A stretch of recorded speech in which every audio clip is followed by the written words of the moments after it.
8, 1993, and it's approximately 2 p.m. Paul Bonacci is going to talk to me on tape for the next several hours, I presume. Paul, would you step in here and take your place?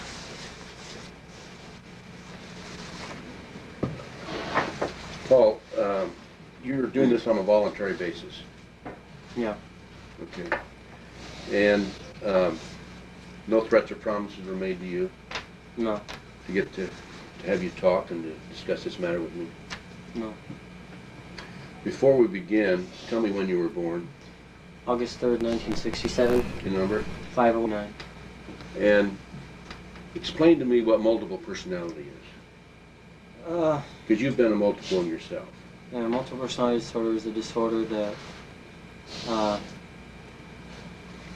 people get when they've suffered traumatic events, usually when they were young children, usually stemming from sexual abuse or satanic ritual abuse. And it's when a person has two or more personalities living within a body and stuff, or usually it's more than that. And they each have their own lives, and they each sometimes they see each other as being, usually they see each other as being a totally different person. But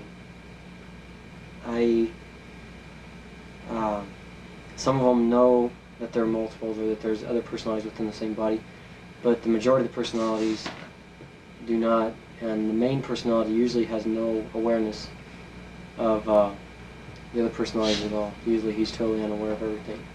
He just has to live through life with everybody saying, "Why did you do this yesterday?" and he doesn't even remember yesterday. How do you switch from one personality to another? Now, you were multiple personality, right? Yeah. How many personalities did you have?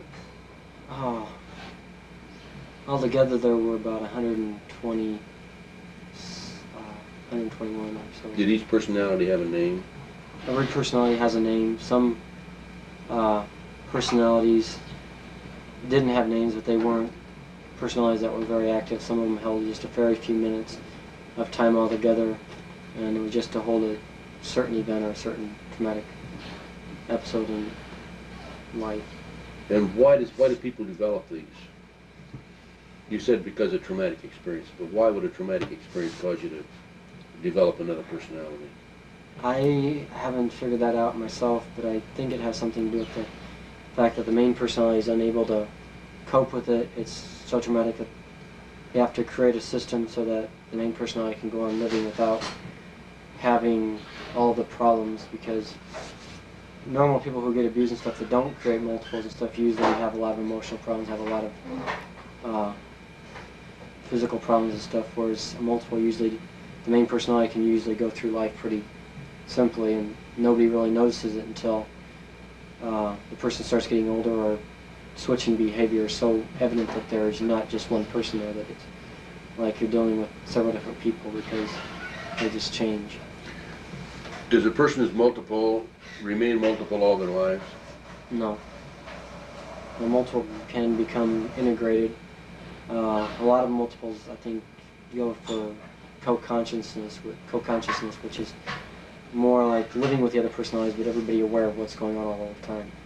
But integration means that the personalities are totally gone, that you don't switch off from one personality to another personality, that one personality, usually hopefully it's the main person, all the other personalities integrate with them, and all their memories from all the other personalities go into that one person's memory, and the person learns to live with all of the traumatic events and learns to live in life and stuff without having to switch off to deal with daily events.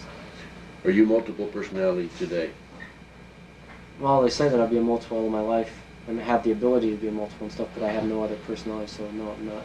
Who says that you will be a multiple all your life? Well, that's what all the psychiatrists try and say, is that once you're a multiple personality, you can integrate completely and stuff, but you always have the ability to dissociate into and create a new personality any time that's needed, which I don't know if that's true or not, because there's nothing that, after remembering my past, that anything in the future that could be any more horrible or any worse than what I've already gone through, so I don't feel like there's any need to ever have to switch back into that kind of a mode. Are you saying that you're integrated now? Yeah. How did you become integrated? That's mainly through the work with Pastor John and dealing with going through each of the personalities, finding out what caused the personality, and completely going through the personality, talking to it in my own, usually it was in my room and stuff, and convincing this personality and stuff that he can live better if he's living with the rest of us. And in the integration process and stuff, the personality, usually I can see it inside my head, because inside you have a visual of everybody. It's the other personalities and stuff. And they grow up and they kind of just merge with you. And all of the memories come with them and stuff. There's no longer any need to have that personality because you already know everything that the personality knows from you talking with them. So when we talk in the next couple of days, as you remember things that happened in the past, is this going to be your integrated personality? How do I know that you're not going to go back into one of your other personalities and forget something? Because there's no other personalities to come out or talk to. There's no other personalities you can, I can slip into.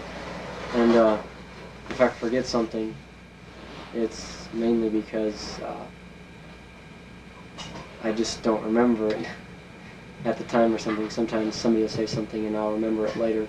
Because after integrating with other personalities, I have all the information they have. Whereas before, the personalities could just come out and tell you like that. Now I have to think about like a normal person, which is a little bit longer, but I still have a little bit better than my people because I know how to, I filed all the memory and stuff. And I can just kind of switch into that type of this is like a file in my head and stuff. I can just kind of switch back and stuff and try and go into that activity or that event and pick out what it is that I'm looking for. Now, you said that Reverend Morrow worked with you on your different personalities. Did you go one by one and identify each personality and then discuss that personality with him in order to become integrated? Some of the personalities, the ones that were more what I call the living alters, which is the ones I call them living alters because they were the ones that were living daily lives. I mean, they would like get up in the morning, one would, go to school or whatever it was. They're the ones that ran the day. And most of my life I was out between like 2 and 4 o'clock in the afternoon. That was my normal time for me as Paul to be out. And so it's like they were, we had to go through each one of them and talk to them. A lot of times they came out and talked to them, even though I don't think Pastor John knew. A lot of times he would talk to some of the other personalities. Sometimes I know he did. But yeah, I had to go through each one of them and discuss what created them in the first place. And main thing was I had to let them know that I cared about them and that I didn't hold any anger, toward them or anything for anything they had done. And because a lot of them thought that I'd be angry with them when they found out everything that was going on and stuff. And so I had to deal with that. And main thing was I think the ability that I wanted to be integrated because I didn't want to go on living a life when I didn't even know what was going on. It's like everything kept switching on me. It's like people would tell me something to do one day and a week later I was ready to go do it and they were like going, well, we told you to do that last week. And I was like, no, I don't remember. It's like, that was just this morning, wasn't it? No, it's last week. I was like, okay, I thought they were going crazy or something when actually with me that was not really crazy but just switching because it's not psychotic. I wasn't psychotic. I didn't, it's not like I went out and did things that, like an abnormal person would do. So, you feel that now, as an integrated person, you have full knowledge of all that occurred with all your personalities, and you can act as one individual. Yeah. Paul Bonacci. Yeah. And without any difficulty. So as I ask you questions in the next several days, and we're going to be together for several days, and as you answer these questions, this is Paul Bonacci answering them, but in the old times, it would have been one of your other personalities. Is that what you're saying? Yeah, in the past it would have had to been some of the others because, like when I first started getting interviewed by Gary Caradori and the Omaha police, the other personalities had to come out because I had no knowledge of any of this stuff at all. I mean, like the police, when they said that I Paul Bonacci, said that nothing happened, they were probably correct, because they probably actually in fact, I know they got me out one time and stuff, after one of the personalities had talked to him and stuff, and then... What do you mean they got you out? They got me as Paul out. Okay. During the middle of one of their interviews about some of these people that had abused me and stuff. And the way they got me out and stuff was they kind of scared the other personalities, and I'm usually the one that's kind of the protector of everybody.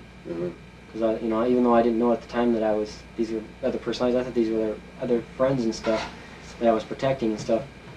I came out and the cops were sitting there saying, telling me to take back stuff. This didn't really happen, did it? I mean... That's the way they interviewed you? Yeah, that's the way they interviewed me. It's like when I was Who talking interviewed about you that way? Detective, or Sergeant Hoke.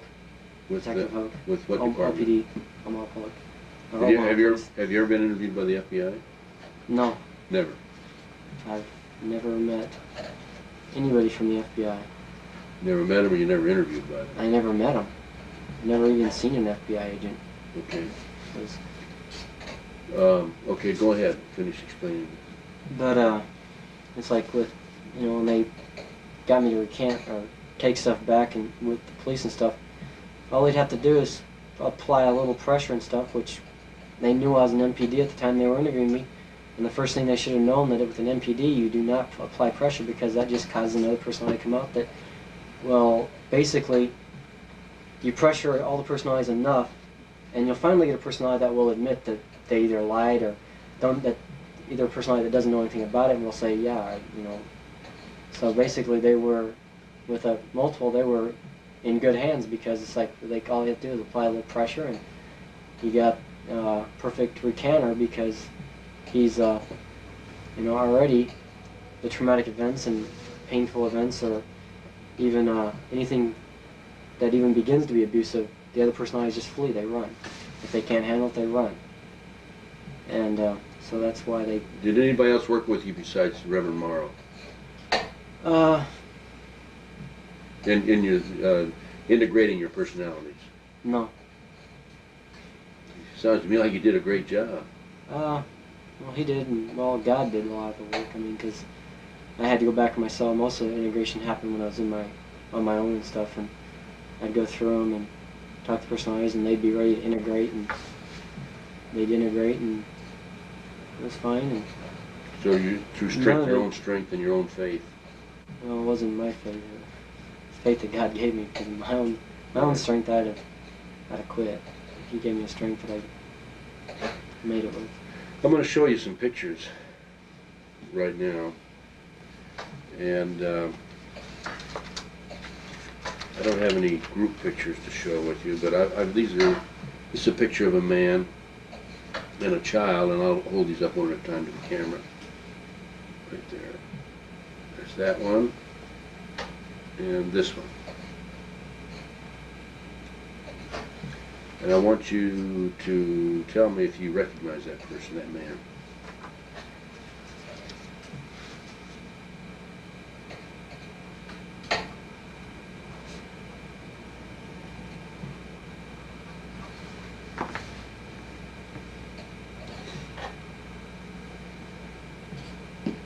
I've seen the same guy, right? Yeah, same one. It's like this one's harder to spell. It looks real familiar, but...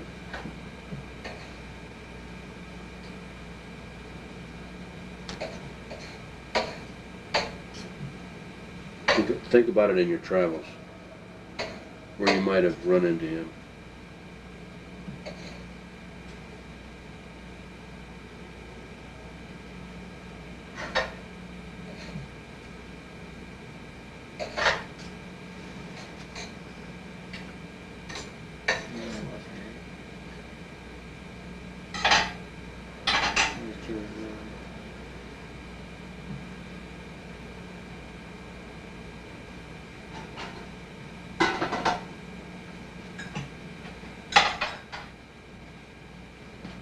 I'm not quite sure right now.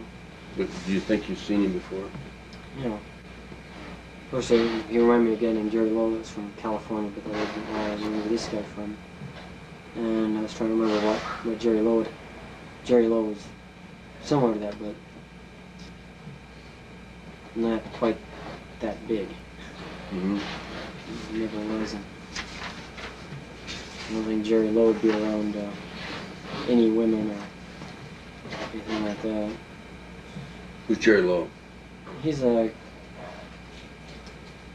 All I remember is that he worked for some government office out in California. And he did some work for Alan Bear with some of his houses and stuff out there.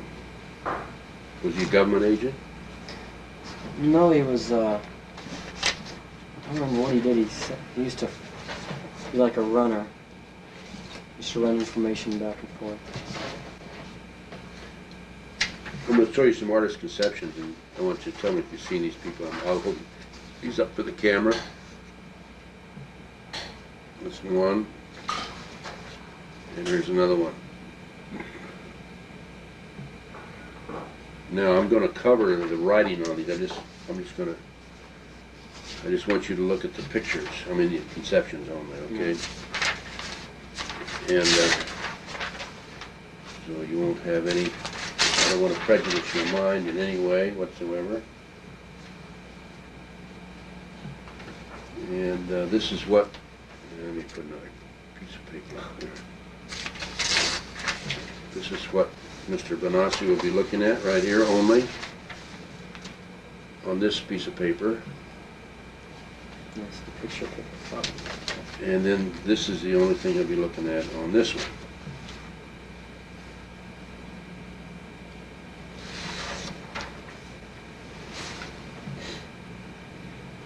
Anybody that you've ever seen before? Look familiar at all?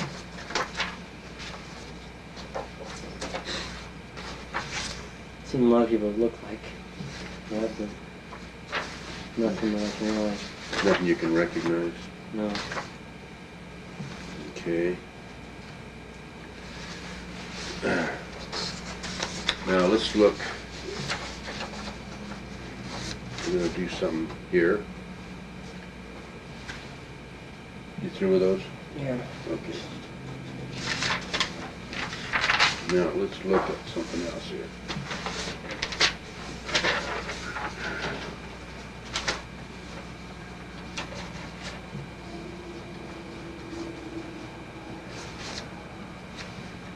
Pull this up for the camera. This is another picture I'm going to show him.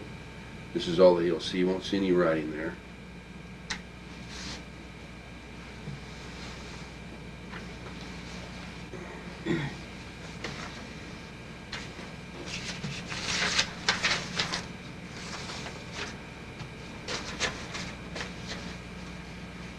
Someone's got. Someone looks like me.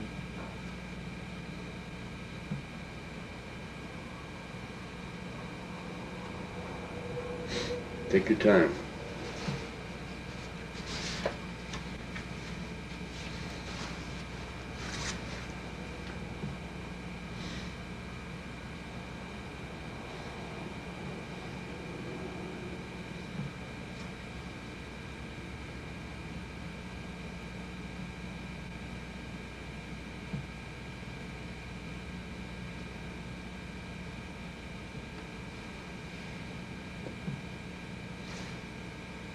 Same person as this.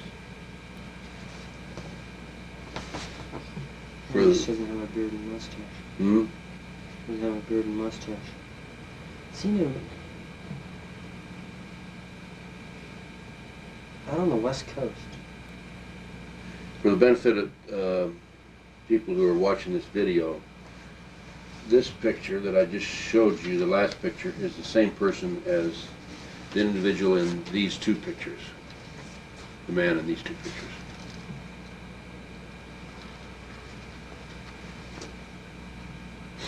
Seen him on the West Coast. I'm not sure if it was California or Nevada though.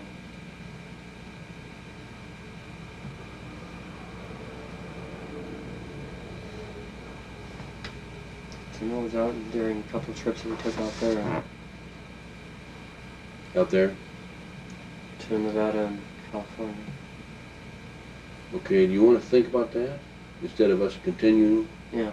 think about it. Let's think about it, and we'll come back to it, okay? Okay. Now, the next series of questions I was going to ask you had to deal with this man that you think you've seen before, but rather than continue, I will not ask any more questions about that case, but I do want to show you this picture, and I'm going to show this to the camera. And see if you remember this individual. Or if you know him.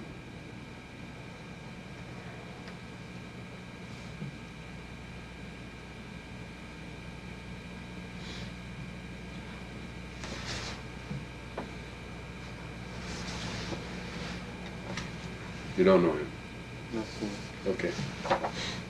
There's not one you need to think about even. You've never seen that man before. Mm-hmm. Okay. Let's go back to, we're going to come back to this.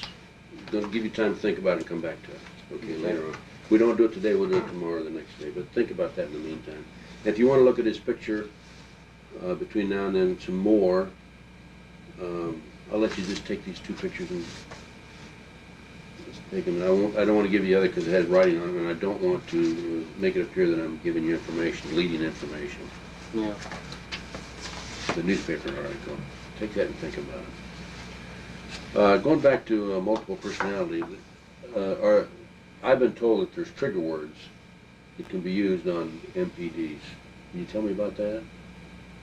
Well, they used to have a lot of trigger words. I could get some of that in there. You have it there? Pull it out. Let's discuss it right now while we're talking about it.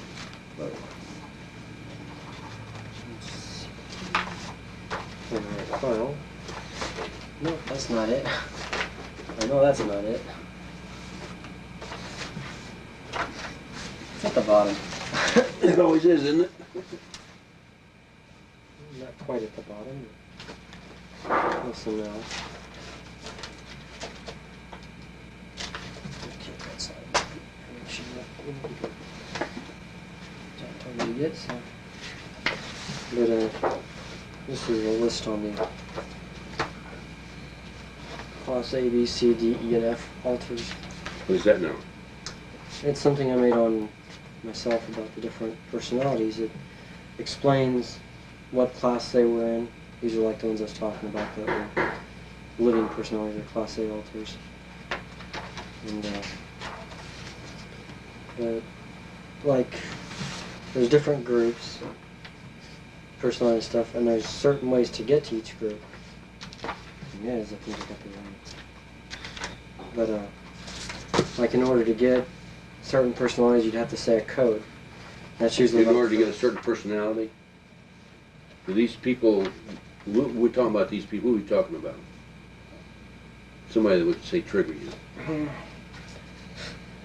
People from the FBI, people from the CIA, the controllers of the. But you said you've never seen an FBI agent before. Well, I've seen them, but I'm talking. When I said I hadn't seen them, I mean none have come to interview me. Oh, I see. Okay. I mean, I've met lots of FBI agents, but I just have never had any ever come interview me. Okay. That's what I meant by that. I didn't mean that I've never met any. Yeah. Okay. Met a lot of them, but it's like with most personalities under. What could use Dustin? Dustin. That is okay. Zach, Ryan, and Bradley, which are all military type of personalities. Okay, I'm going to hold this up. Okay, you got it there? Yeah, I got a better one in here. Okay, let's get your best one there. Okay. Just hold that up and explain it. It's like it's... Okay, in the top it says Paul Bonacci, and it says Dustin here, and it says Zach, Ryan, and Bradley, is it? Yeah, Bradley. Those were the ones that were in control of the ones that were under him, which was Carl. It's pretty much like a military operation. You got the leaders, and then you got you got your company commander, your platoon sergeant, your platoon. This is all wrapped up in you, one person, you. Mm-hmm. Okay, let's not leave this. Let's explain this further. Put it over here. Yeah. But well, now the purpose for it is that each personality that was created for them, each one was just taught a little bit of how to do something, because they didn't want one personality to know too much. Like one knows how to, like maybe develop film, for spying stuff. One might know how to develop color film, which they did, but one might know how to fly an airplane. One might know how to fly a helicopter, but none of them ever learned more than one operation. You're talking about each personality now. Each personality, that made them separate, so that like if they ever got captured, if they were spying or something, the personality that would usually get captured would be one of these lower ones here and stuff that wouldn't know anything. All they'd know is basically their name, if they were in the military, their name, rank, and serial number, which in my case all they'd know is their name, date of birth, and home telephone number or something. And I don't even know my home telephone. Okay, let me explain this. At the top it says Paul Bonacci. What's this W off to the side, pointing down to Dustman? That's means that, well, I'll get a bigger chart that shows it somewhere. Here we go.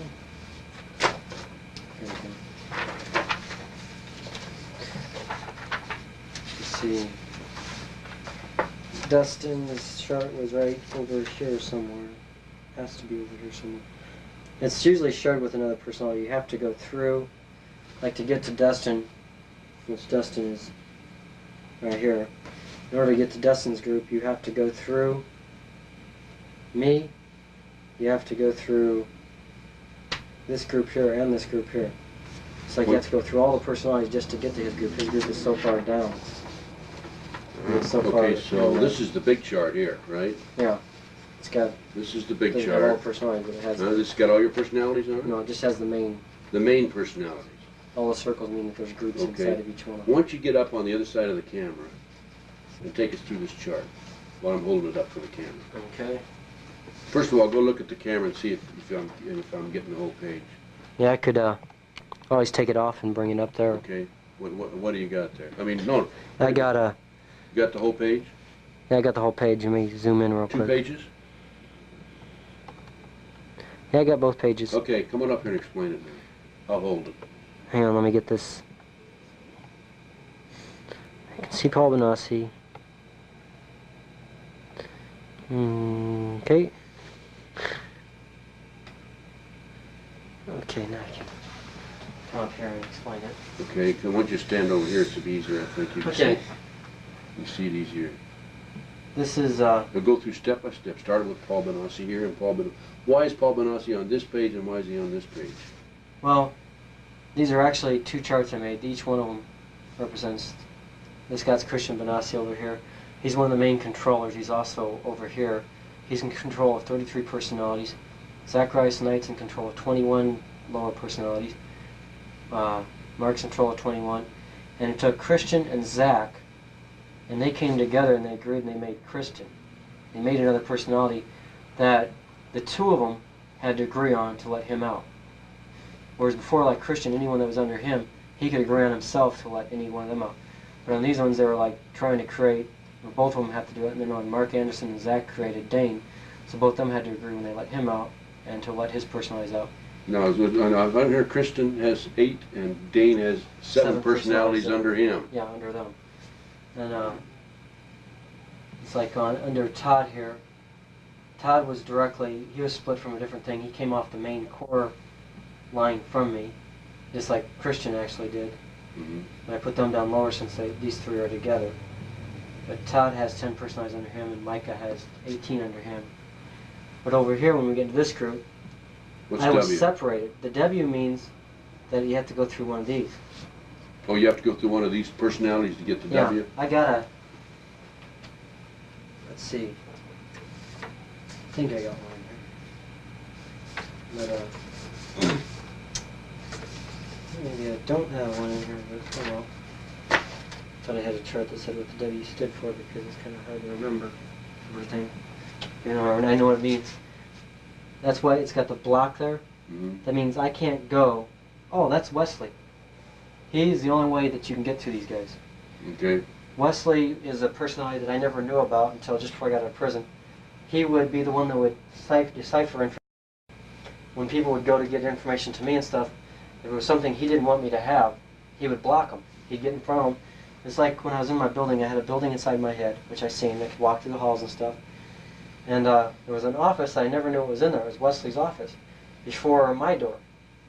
There was Wesley's room, my room, and there was like an invisible shield.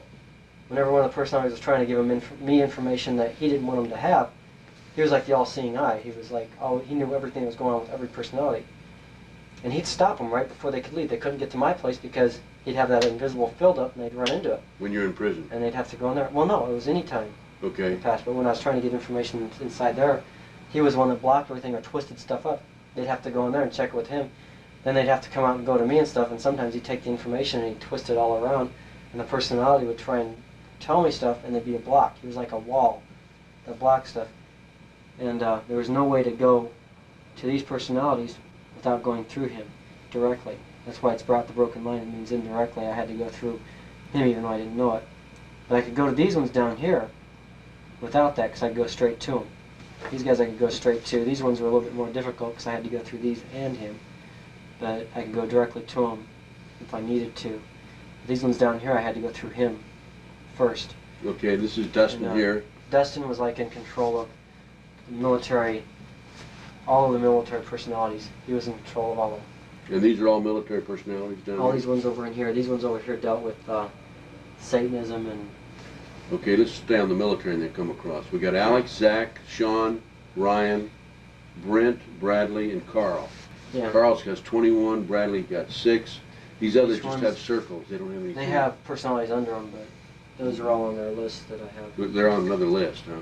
Yeah, I Okay. didn't figure it out So, because they so have so many that I just... in order, if someone had to deal with your military background, they would have to go through Well, in the past I would have had to go through Wesley. Wesley to Then after Dustin, Dustin, and Dustin. and then Dustin would have to let him in there. A combination Yeah. of both of them. In order to get any of the information that they'd all know, you'd have to get Wesley and Dustin together because Dustin takes orders only from Wesley, Mhm. which means that he can't tell you anything unless he's got orders from above to tell you anything. These guys down here can't tell you anything unless Dustin says it's okay. And anybody in his group has to go through Carl. Carl has to go through Bradley. Bradley has to go through these two, and these two. You know, it's like So the you- military. Whenever it's like passing the buck upward. Yeah. And Everything then goes this is down. your satanic information, right? That's the ones that dealt with satanic stuff. This one dealt with... Kelly had like 50-some personalities that all dealt with being locked up in different situations, like in prison, being stuck in a box, being, you know, tied up and stuck somewhere. He dealt with all the kind of... There's Yeah. Wesley here again, though. Wesley there used to be called confusion, and this used to be death. He Life, dealt with all the death. life. He It says changed his life. name. He changed his name after... From death to life. Yeah. When they started, before they integrated and stuff, they didn't want anything to do with the Satanists anymore, so they all changed their name, and he changed his name to Wesley. I don't know why, But the top of here for the but satanic. his name is West Lee, not Wesley. It's Okay, Wesley. West Lee. Yeah. And this is Paul J. Bonacci, and then we have Wesley, not West Lee, Yeah. and life, which is actually death, and Paul Kelly. Jr. used to be, I forgot what his name was even. He changed it though because he didn't like, Mhm. because his name was, he had a satanic name actually. Military, satanic, what's this? They dealt with kind of, I'm not sure. I mean, I've tried to deal with their personality, their memories and stuff, and they really weren't really bad. They were mainly dealing with in-between stuff. I mean, it was like nothing that was too abusive and stuff, but they just kind of came out. They had bits and pieces of information to give, but mainly they were like, well, actually, these two here all had computers. They were like the computer personalities. They stored all the information. They made everything on like microfilm and stuff inside my head. They made it so that when people asked me details and stuff, that I knew exactly what was going on or what, you know, why when I took trips to places and stuff, I could tell them, you know, every town we went through on the way to Colorado or something. And that was because we used to play a game and we used to do the alphabet. Me and Mike did. I picked it up, but they're the ones that stored. You, Mike. They stored all the signs inside. Mike is who? He was a, no, he ain't another personality. He was another kid that was with us. Oh, another kid? Okay. All right. What's this group here? They dealt with almost all the, they dealt with a little like Dungeons and Dragons, but they were all sexually abused personalities and stuff. So they were the ones that were first created, and they were purposely created. They weren't natural. These ones were created by the same group of military that used a lot of Satanism in the military personalities, because the Satanism caused a lot of personalities. They could use it like sacrifice and stuff because it would cause, you know, altars and stuff. They would use, sometimes they'd even have fake sacrifices. They, you know, make you think that they killed somebody. They'd even take take a body or something, but they'd let the kids see exactly where they buried the things or the people at that they supposedly kill and stuff. And even if they do kill a person, they'll bury the person right in front of the kids, and when the kids leave, they dig the body up, and usually they'll incinerate it or cremate it. And the kid, you know, if he ever goes forward and stuff, says, well, I know where the bodies are at. He's going to take them exactly where the body was at. They're going to dig around and not find anything, and they're going to say, well, the kid's incredible because, you know, he doesn't know anything. Right. That's just to do that. What are these over here? These are, that's actually a chart just of Christian Bonacci, this guy's personalities. Those are the 33 personalities. Oh, so this chart just fits under this one then? Yeah. That's mainly because the very reason I got these ones out is this one's right here had the personalities that were running my life mostly. I mean, they go with the class, like I was saying, Class A altars. The majority of the Class A altars, there's like 20 Class A altars, and almost every one of them is on that list there. That means that all these personalities were the ones that were running my day-to-day life. They're the ones that were actually over here. On the big chart, they're over here. They're over here, but you know, this guy here had the most of them. I mean, he had Mikey, which is on there, Alexander, Mike Bonacci, Michael Bonacci, Drew, Nicholas, Joshua. Top 9 are all under him. Mm-hmm. They were running your day-to-day life. They were running because they're the ones that had most of the activity. Even a lot of the activity that took place, they knew about.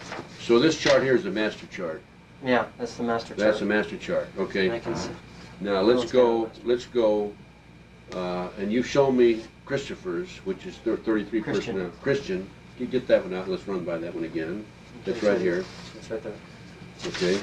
Now you show me Christians, and these here are the personalities that fall under this one category right there. Okay. Now let's go through one at a time and throw them on the chart. Okay. This is Zacharias, the next guy.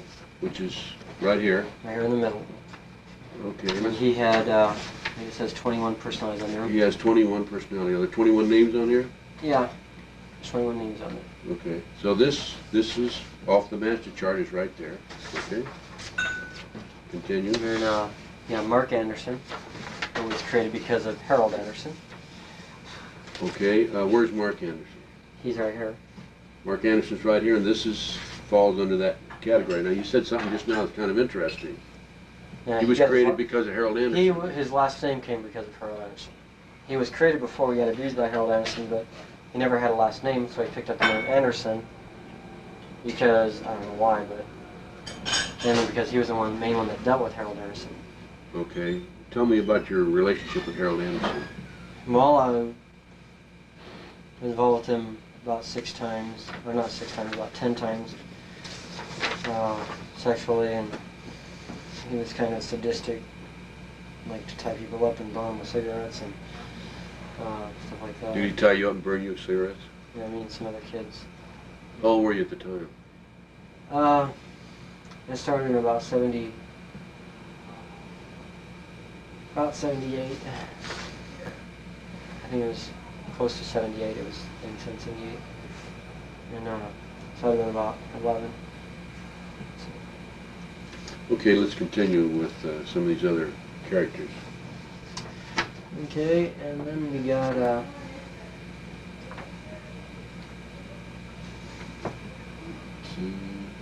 Christian.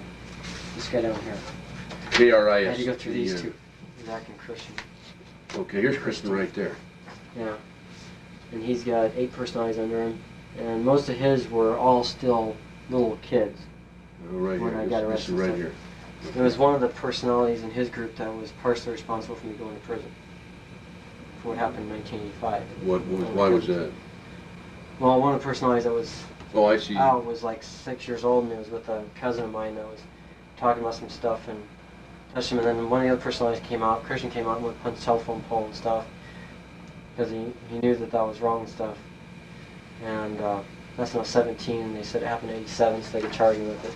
Yeah, okay. Let's go to another one then. And this is Dane. A lot of his personalities. This is what now? Which one? Where is he on this chart? Dane's right there. Oh, Dane. This is Dane. Okay. Yeah. But it doesn't say Dane. It says Paul and.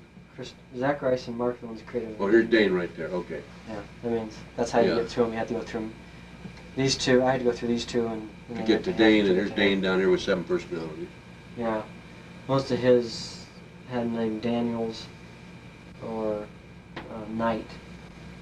Okay. So. Okay. Next. We got Micah. And Micah's over here. Mike is has 18 personalities. Yeah, they were kind of ones that kind of, I don't know what you'd say. They weren't really, I don't know if they were really computers or not. They were just kind of, they seemed to be able to put stuff together easier. I mean, they got Alan Bear's last name on here. Why Bear's last name on there? Well, that's how they were created, because of him. They were created to store. Experience you had with Bear. They were created to store information about him and stuff like that. Yeah, in other words, an experience you have with Bear, or a series of experiences. Yeah. Okay. Next. Todd. He's next to Micah. Okay, he's right here. Everything's pretty much in order. So. Good. Okay. And tell me about Todd. He had 10, 3, 4, 5, 6, 7, 8, 9, 10. You're right. You're right on target. Yeah. But most of his, a lot of them have the person that abused him's last name, like Wise, William, there's a Bonacci, Gall. Anybody who had a different name than Michaels or Bonacci or something like that, I put the name down. I can have a copy of all these. Yeah. Okay, keep going. And, let's see. Next We're moving over this way.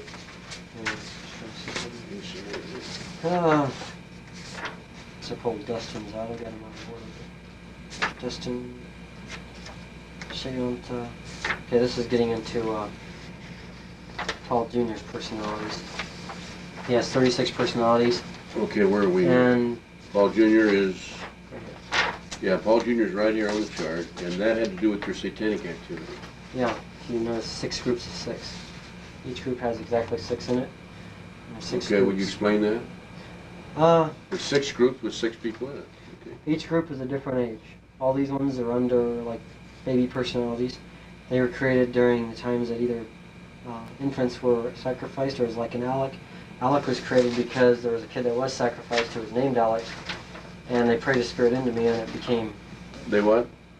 Prayed the spirit into you? Into me. Okay. I was only about 3 years old at the time, and that's how I got that personality, Alec. And these ones are all like that. I want to stop on this, but I can't find the file. I have a file on all of these I'll give you. On each one of those? It tells you what each group stood for, but this is like the oldest group and stuff. They dealt with, like some of them were okay, like magicians. What group? This is when you were 3 years old. Infants. These ones are like 5, up to about 5 years old. And these ones are like from a little bit over. But each group also dealt with just one type of activity. Like, I think they dealt with like magicians and stuff. They're like the. Okay, let's keep going. What was this group? Magical power. See, I'm trying to remember what that group was. I know there's one group. This one here dealt with like human, like not really human sacrifice. They dealt with like the Knights of the Round Table and stuff like that. I mean, they had their own castle. They had their own running their own show and stuff. These were adults. These were the oldest ones. Yeah, they weren't really adults. They're like up to 16, I think. What's this group here? Damien and Ananiah, they dealt with, I'm trying to remember exactly. I have a list somewhere, but I forgot where I put it at. On what they dealt with. But they split. That's not exactly it, but they dealt mainly with a certain thing. I mean, like some dealt with babies who were sacrificed, some dealt with, these ones were abusive to other kids. They were forced to beat up on other kids and stuff like that. This group here? Yeah. That's 5, 6 years old now. Yeah, they were like the brats. They were like created to. You don't remember this group? People. Shanta, I think they were created for having I think it was either this group or this group that was created to have sex with other kids that were their age and stuff. Okay. They're created for that purpose. What age group would that be? That'd be, let's see, under 10. Okay. And they were created, there's this group or this group that was created as magicians. That was their whole purpose, was magicians. And some dealt with all chants. One remembered all the chants and stuff, and all of the spells and stuff like that. That's Can you do that for me? Give me chants and spells? Can you remember that? No, No, not right now, Yeah. but can you? yeah, I can do. Huh? I can do that. I can put them down on paper. Okay. I'll tell you. And have you put them on paper yet? No, not really. I don't. And that. And then I didn't make charts. Wait for a these minute, we groups. haven't finished these groups here. Okay. This is a magician. We had an interruption and had to cut the tape because the battery ran out. So we will continue with the interview at this time. Come on around, Paul.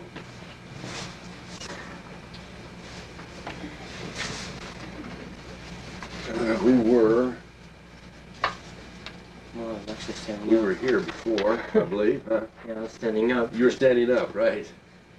And I think I was explaining, or I was mentioning that we hadn't covered these two interviews here. I mean, these two groups. Yeah. And now, when on the break, when we were recharging the battery, you came up with some more paper, so we'll Yeah, I found the charts that go with found the this. charts that go with this, right? Yeah. Further detail this. So, you want to explain these then, and then go into those charts? Okay, this group here, which has Damien, Ananiah, Druid, Case, David, and Peter, they all dealt with, they were in charge of doing the chants and doing animal sacrifices. So that's what their whole purpose was for, was to deal with animal sacrifices. From 80 to 84, they were out and they were in charge of doing the chants, so they remember all the chants that they did. This last group was the one that handled eating flesh and drinking blood, human blood and stuff through the same time period as from 88 to 84 and stuff. And that was their whole thing, was doing that, plus they also were the highest level of the satanic altars, so they were the oldest ones. You want to go back, since you found your notes, and Yeah. go through each of these other groups then? Well, like I said, Alex, this one represents babies that were killed, or wish they were the babies that were killed. And that went from 1970 to 1984. That's when they were all created. It was in that 14-year time span. This group here was the ones that were forced to have sex with children that were under 6 years old, because they were themselves under 6. These are baby altars. These are under 6. The next group was all under 10, and they were forced to hurt other kids to gain higher levels in the coven. And this group here was all the, like I believe I said before, they were the ones that were into witchcraft and doing the chants and doing black magic and stuff. And they were like 10 to 14. You said these did the chants also on the human side. Yeah, and they did the animal chants. sacrifice. All they did was black magic. This Were group here. magicians. They were magicians and This group here. witches. Yeah. This one did the animal sacrifice. So they did the animal sacrifices and the chants, because Okay. they're separated. You mentioned that these people did chants also. They did the chants for the Black for their magic. black magic. So that's all they had. But they had all the chants that were involved with magic and Satan and stuff. So that's where that's. Okay, now you have a chart for that? Yeah. Let's hold that up. I don't think you can see it though. These are notes that you made earlier. Yeah. These are notes I made earlier, and They're in pencil also, which is a problem. What's this here? trying to Oh, this is what they each did. hold them straight again. I think I can. Let me turn them sideways first. Yeah. Okay, there they are. Pencil part I can't see, but Yeah. that I can get most Well, of we'll it in. clarify this. These notes here are in pencil, and they explain each group, these pencil parts. Because I got a perfect photo on each one of them right now, and I'm going across the page. Okay. Now you can turn it sideways and see if I can see the lettering. See if I can focus in on it. Just hold it steady. Yeah, I got a perfect one. Okay.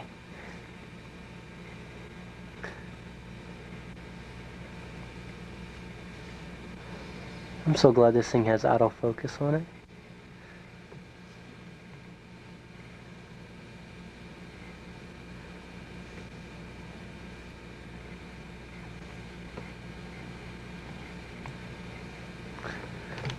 Okay, now to go down a little bit.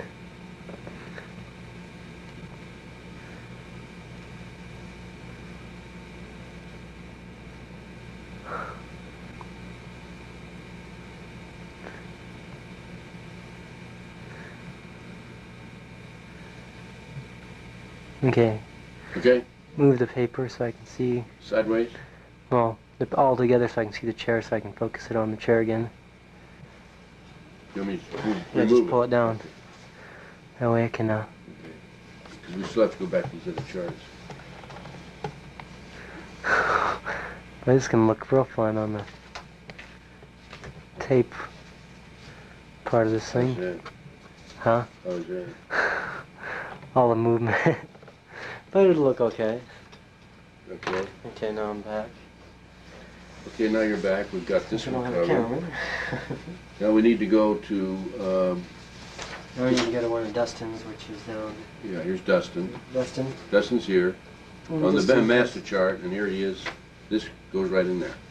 Well, this goes into Carl's. Okay, so, Dustin right here. huh? This is the next one we should have? That should be the next one, because that tells who his people are. Okay, Alex and Zach. Zach, they, and I also have more notes on them, so I can look them up real quick and tell you what everything is. It's so much better when I had everything in my head. But Zach's group was mainly made up of like a computer system in my head. They were like, all the personalities in them held specific things for containing all the information. They had hypnotic suggestions and stuff. Some of them weren't real personalities. They were just kind of hypnotic ones. That's the ones under Zach. Ones under Alec, they're not personalities. They're simple, you know. They're just kind of a file system to hold memories of all the other alters and stuff and keep everything from being united into one personality. They try to keep everything from being put into one personality. Alex is he's the controller of that network. And then after him you go into Sean and Ryan, and Sean and Ryan's total purpose was Sean, here's Ryan on the master chart. yeah, Sean and Ryan down here on the master chart, and they're also up here. Sean had a lot of personality and stuff. They were a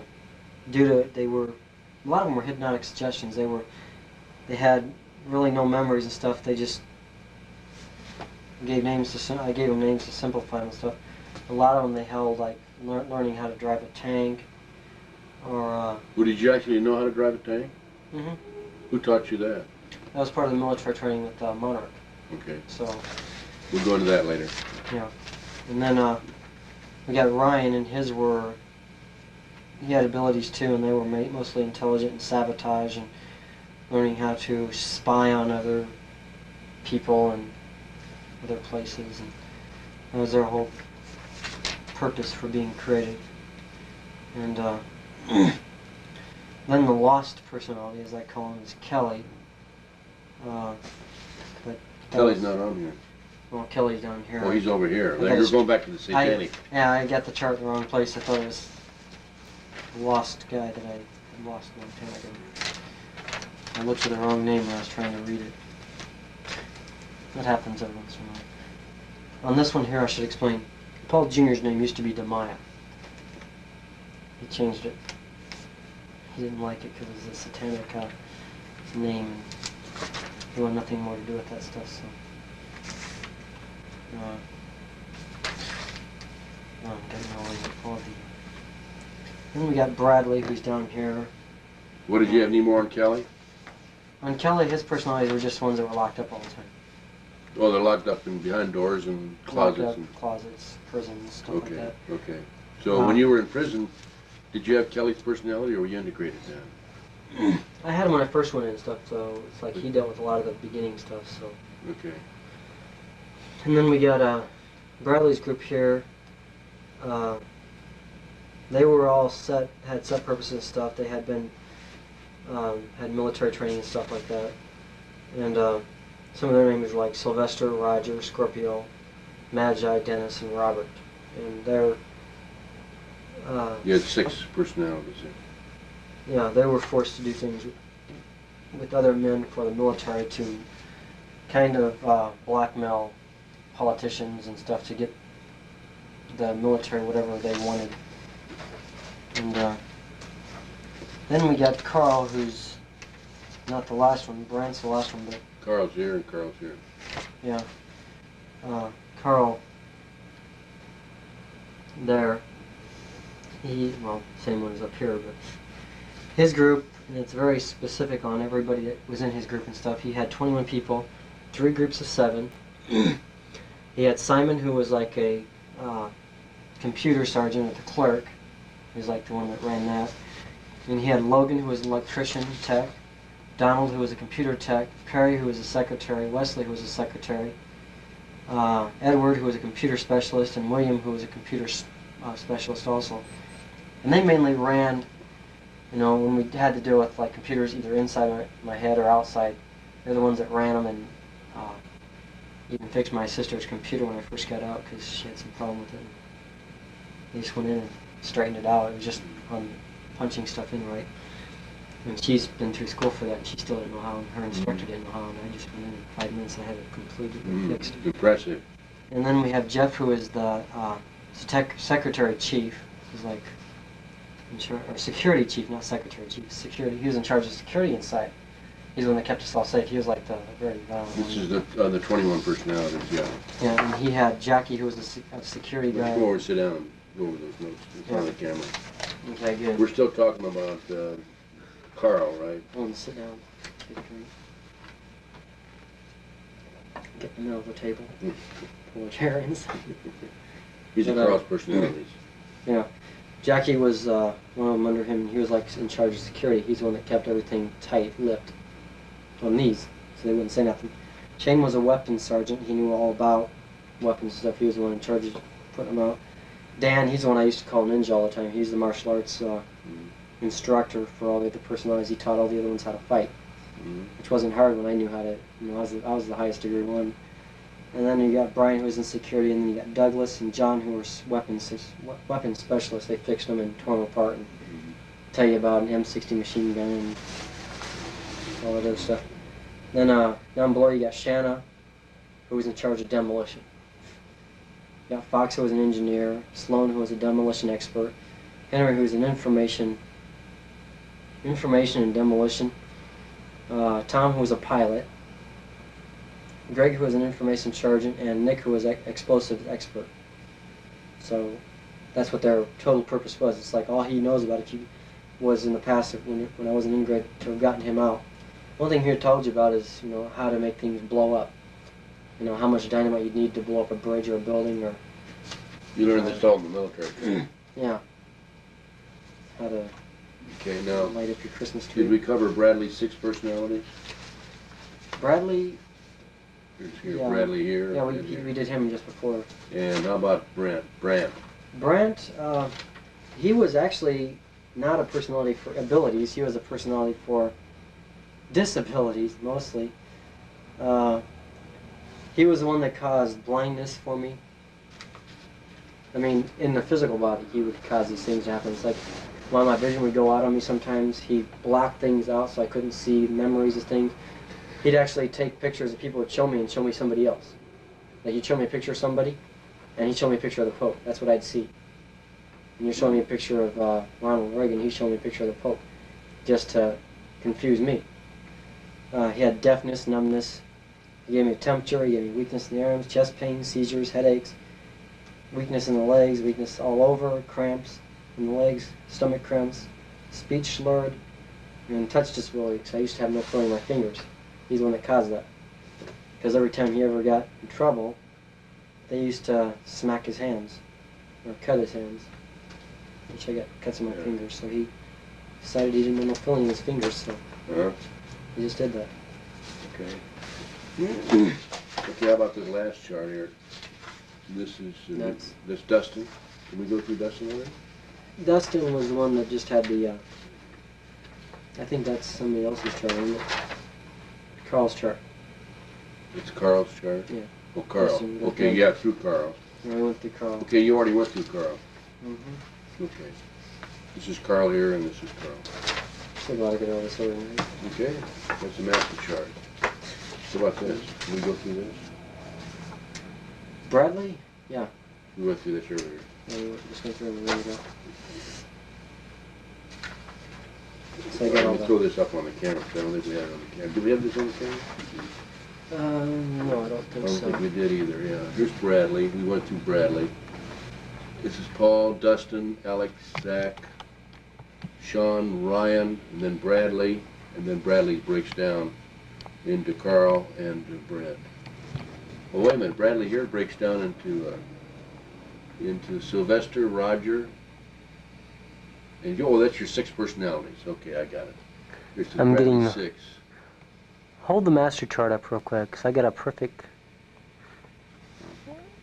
Okay. That's your 6 personalities of Bradley.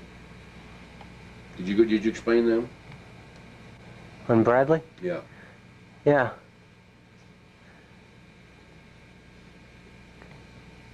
Okay. And Alex behind his finger. That's the one I couldn't see. Alex right there? Yeah. Okay. Now you Okay. can move it back and I can... Okay, we explained all refocus. the charts now.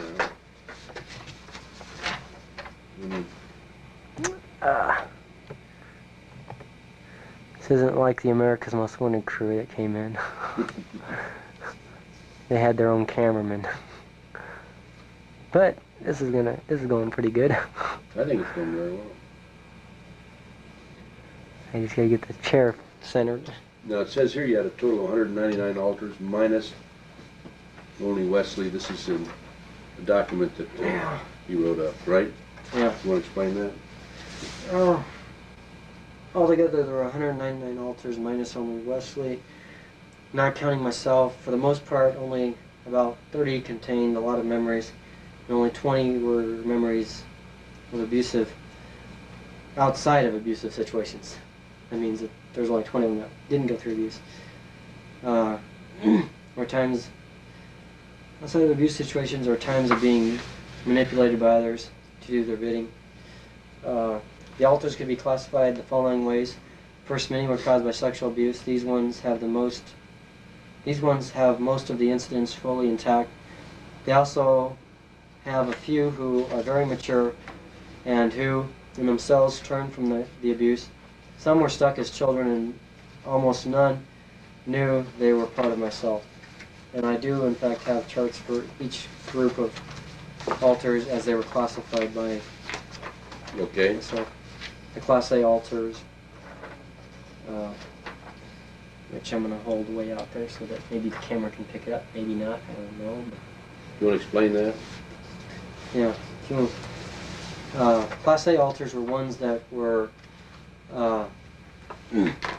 living day-to-day lives. They don't include the controller personalities, which a controller is somebody who's in control of making sure the right personality comes out at the right time for whatever activity is taking place. These personalities would go to the store, they'd go to school, they would study German, or they'd do your normal everyday things that I could even do. Class B altars, these were altars that were mostly present while I was a child. Most of them have never even fully grown up. So many most of them were before the integrated stuff, were still children. Some, most have several memories, and normally the activities are only with a certain individual, with one person. That's it. That's their memories. Whenever they're with one person, that was their whole responsibility, was being with that person, with whatever they did. That was their purpose. Class C altars. These altars are only partial personalities. They have several memories but are not full. They were used for one direct purpose only. They also contain altars. Contains altars that were very organized at keeping track of memories, such as the computer files. Class D altars are those that were split off from other altars who were higher functioning altars that dealt with day-to-day life, but they couldn't handle some of the activities that even took place with them, so they split off altars of themselves. These altars are have very disturbed memories. Since none of them contain full memories, some have partial memories shared by other altars. And Class E altars are control or lead altars who are either in control of other altars or have triggers to set off their own abilities or that don't make no sense. Their own abilities or inabilities. Oh, inabilities. Okay. Then Class F altars are personalities split off from other altars. These hold very small, I mean they could hold 5 minutes of time. And that's all that they would ever hold. Some of them were involved with Satanism.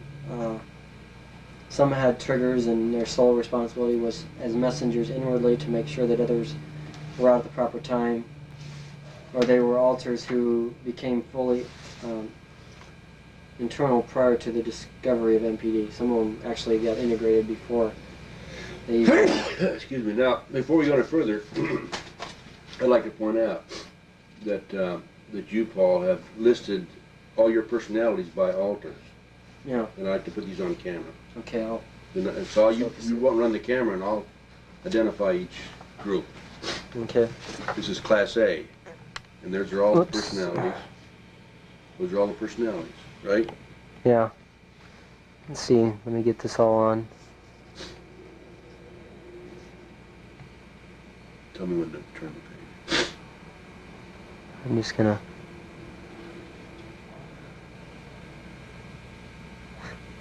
Okay, you can turn it. Okay, these are your Class B altars. And these are all, we're all in the charts, right? Yeah. I got them all listed. You got them? Should I turn the page? Hang on, I gotta go back up on the other side still. If I didn't have this mounted, I'd take it off. Okay. Okay, you can go. And this next group are Class C altars.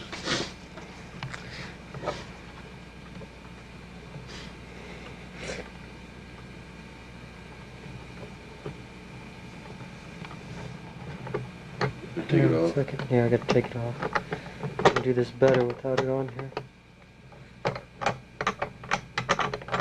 And it doesn't take but a second to Okay. put back.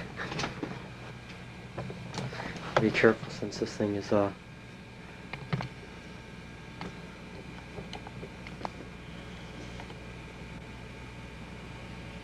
come on, focus. There it goes.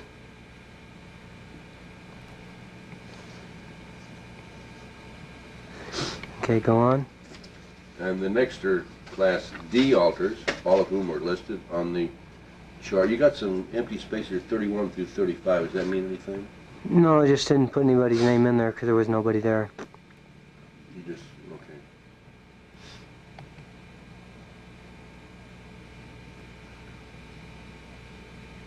I want to move your finger down at the bottom. I'm missing Sylvester. Okay, you can go on to the next one.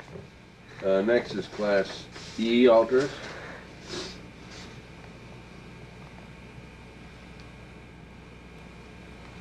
Come on, focus a little bit better.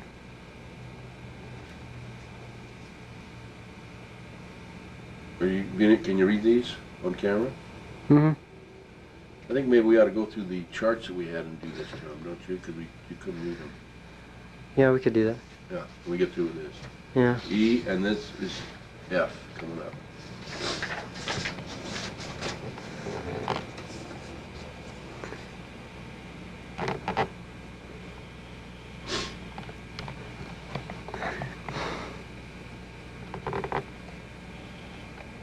Alright, going a little bit further. Okay, there we go.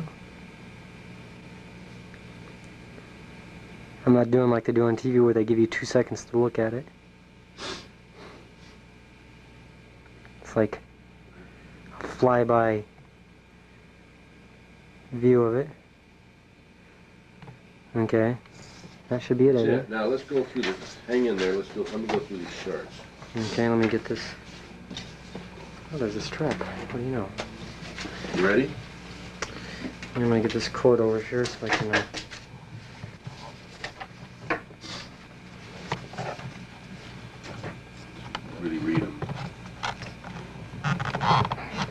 the master chart.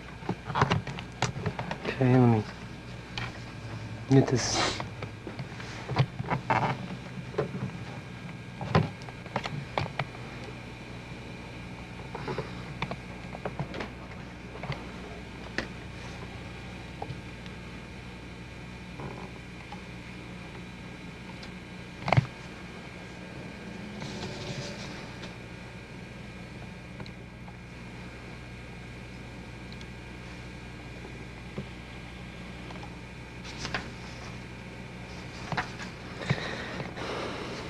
Dustin's entire group. Tell me when you're ready. Paul Jr.'s group. Huh? I'm just looking at the different groups at it, one at a time. Okay. Okay. Now, next I'm going to show you Bradley's group. And on the master chart, that'll be here through to Bradley. Right? Mm-hmm. There it is.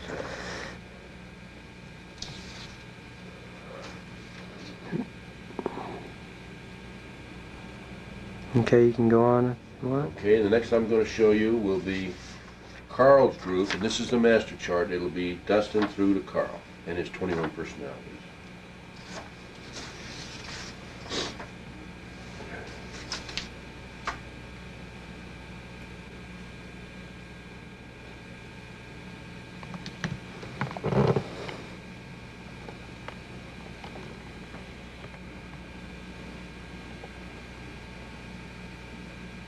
Okay. Next will be Brant's group. It'll be Dustin through to Brant.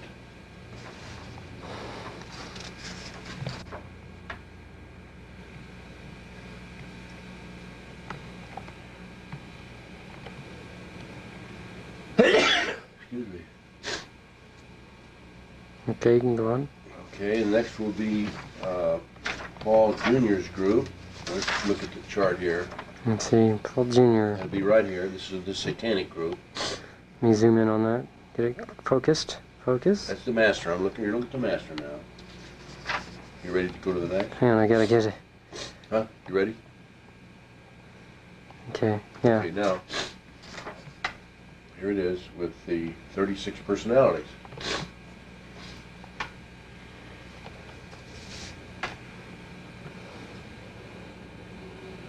Just like your eyeball, it needs to focus. Yeah. Tell me when to go.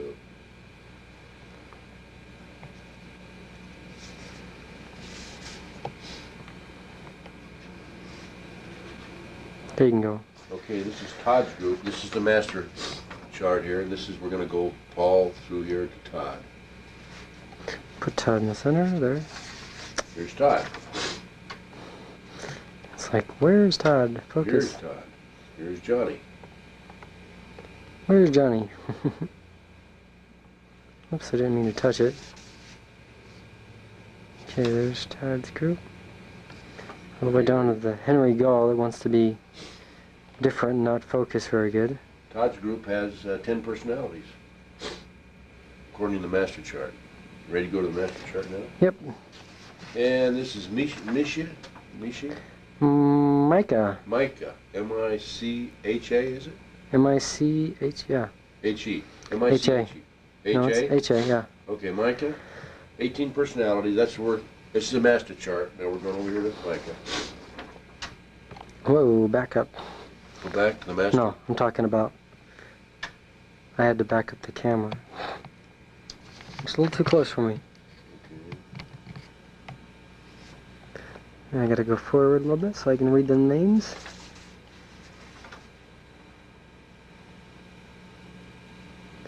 Okay. And the next will be Dane's group. And on the master chart, it'll be down to here. I gotta find the paper again. Where is it? Right here. Yeah. This is the master chart. Okay, now here it is. It's Dane's group. Dane has 7 personalities. I can get all them on a close-up so I can get it. I see their names real good. Dane. Okay. Okay, and next is Kristen. That's this one right here with 8 personalities. Come through the chart to Kristen. That's the master. Here's the detailed chart of Kristen. Kristen's 8 personalities. Okay. And next will be Mark Anderson, which will be over here. That was created because of your experiences with Harold Anderson, right? And here, this is the master chart. Now here's the detail chart. Oh. Okay, 1 minute. Let me get this back up so I can. Come on, should be able to see all the names.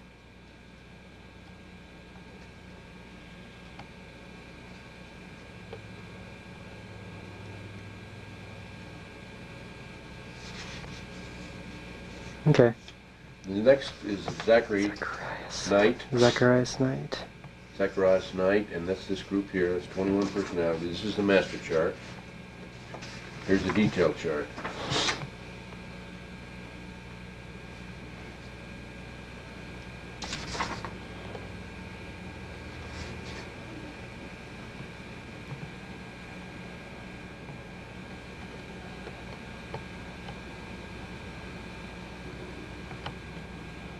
Okay.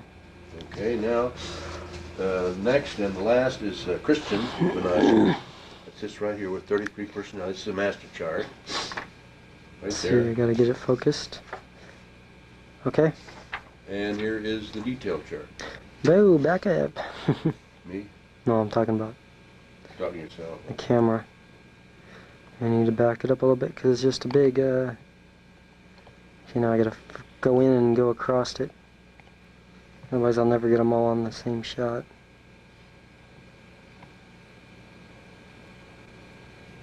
Oh, come on, go in a little bit closer. Maybe it'll focus a little bit better. Okay, there we go.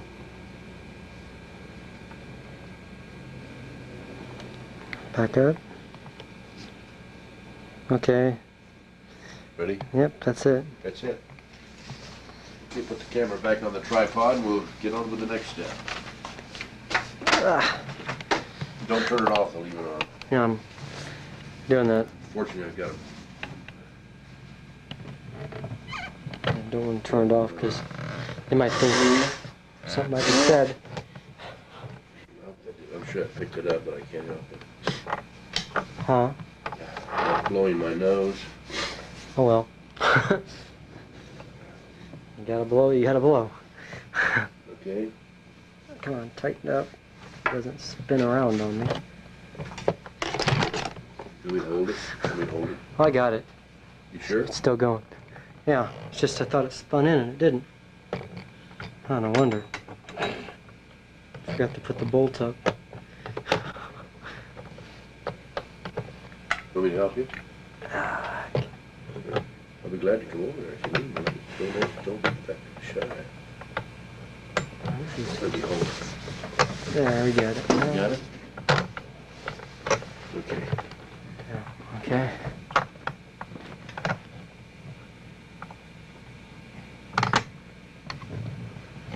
Let's see if we can get away with this. I'll turn this so it doesn't allow the camera to just flop back and forth there. Almost have a little bit of excitement. It's like, Okay, I just got attacked by a vicious dog.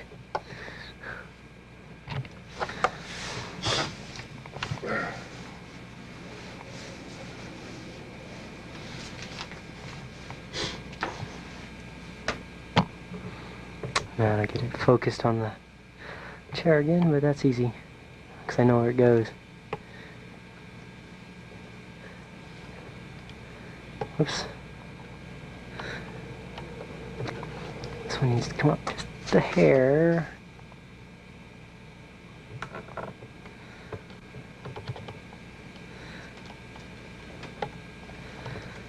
Okay. Okay. Now, next thing I want to do, I want to go more into detail on these, but before we do, I want to clarify a point. When we were recharging the battery, I asked you about the statement that you made earlier on tape that you'd not been interviewed by the FBI, never met anyone from the FBI, and never even seen an FBI agent. Yeah. Now, when I first interviewed you in prison here last fall, you said that you had met a number of FBI agents, and I want to clarify that discrepancy. Can you explain that? Yeah, what I meant by not meeting any FBI agents, I meant involved with the Franklin, anything dealing with the Franklin case, dealing with Johnny Gosch. I'd never met anybody dealing specifically with this case. I had met FBI agents prior to being arrested and stuff with different things I was involved with and stuff, but I had never met anybody dealing with Gosch or with Franklin. So not any related matters with the Franklin case or with Johnny Gosch. So I've never met anybody with that. What you're saying is you've never had a formal interview? No, I've never been with the FBI? No. Since the Franklin Credit Union case broke, is that what you're saying? Yeah, that's okay. So I want to clarify that, because you told me in the last interview that I had with you that you had met 7 or 8 agents, I believe. Yeah. And I want to get into that later. Okay? Now, what I want to do next is I'd like to go through, we're not through with the chart, by the way, Paul.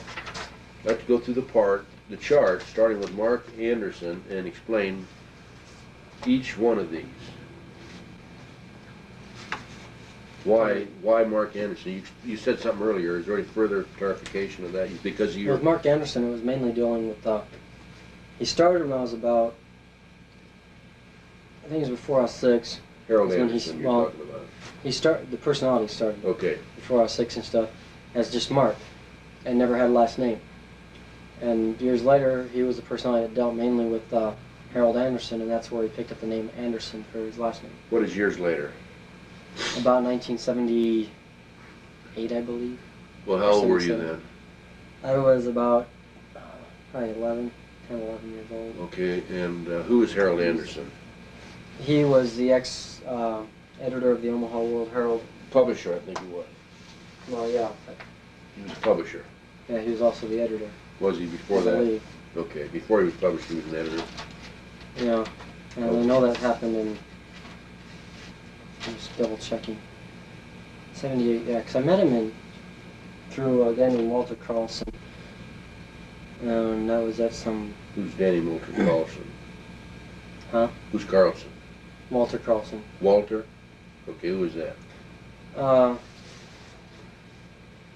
He was one of the first guys that really started abusing me on a regular basis. And he started in about 76. I met him at Hanscom Park. My family was having some kind of family reunion or something, and he was the guy that was there, and I was kind of off to the side and stuff, and he talked to me and said, you know, I might like to come over and play some of his nephews or something sometime. And so I agreed to and stuff, and sometimes he started, at first it just started off, we went over his house stuff and we watched cartoons and stuff, then it started into showing regular movies, and then he started showing movies with men and women having sex, and movies of men and boys having sex and stuff, so kind of worked out. And there's other guys like a guy named Ken Bruner, and who's he? He's a guy that used to be with Carlson and stuff at parties and stuff at Carlson's house, or at Joe Burke's house. He was also another guy that was involved with them. And what were their occupations? I have no idea what their occupations were. I never, I was a kid. I didn't know. Carlson's, Bruner's, or Burke's occupations? You never did know? I never knew because I was just a kid and I never, they didn't volunteer any information. You haven't learned since then, have you? Mm-mm. Okay, keep going.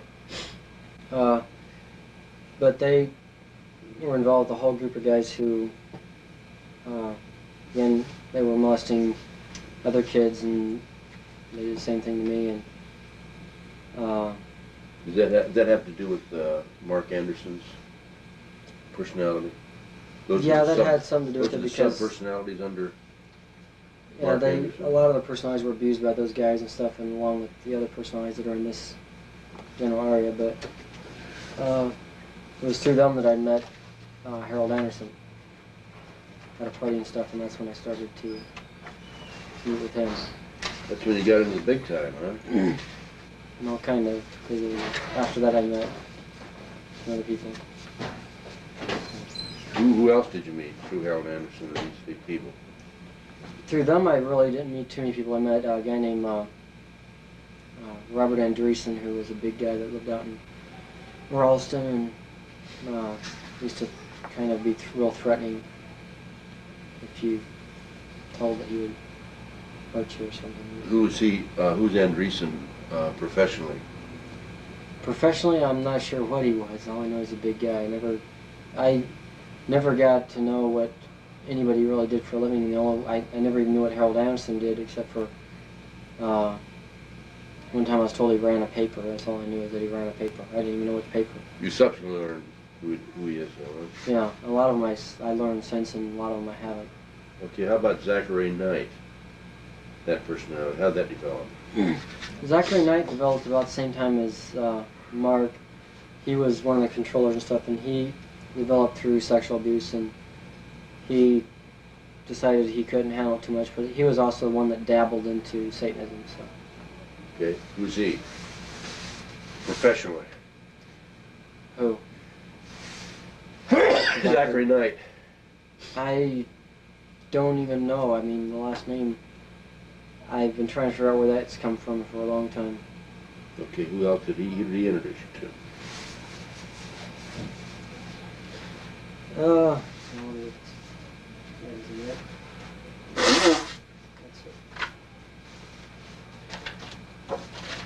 That's nobody. What's that chart you're looking at there? This is a chart of the guys who abuse me and stuff. It just has their names, approximate sexual activity with each person, with that person, the year I met them, or about that time and stuff. Okay, we look from what town they're from, and then involved with what group of people, like if they're involved in Ambler or Carlson or Bear or... Okay, we can go over that chart too then later on, huh? Yeah. Okay. And he introduced me to... Through Zachary, I got involved with like Emilio and stuff, and... Emilio, you want to explain who Emilio is? Emilio's the guy who abducted Johnny Gosh and kidnaps kids for a living. That's, I've come to learn, was his occupation, I guess. Okay, who else did he introduce you I don't really know. There's just a lot of people he introduced me to. to? You didn't know their names, in other words? Well, yeah, I know their names, but all personalities are involved with a lot of the same people, so. Well, I see. So there's overlap. How about Christian Bonacci?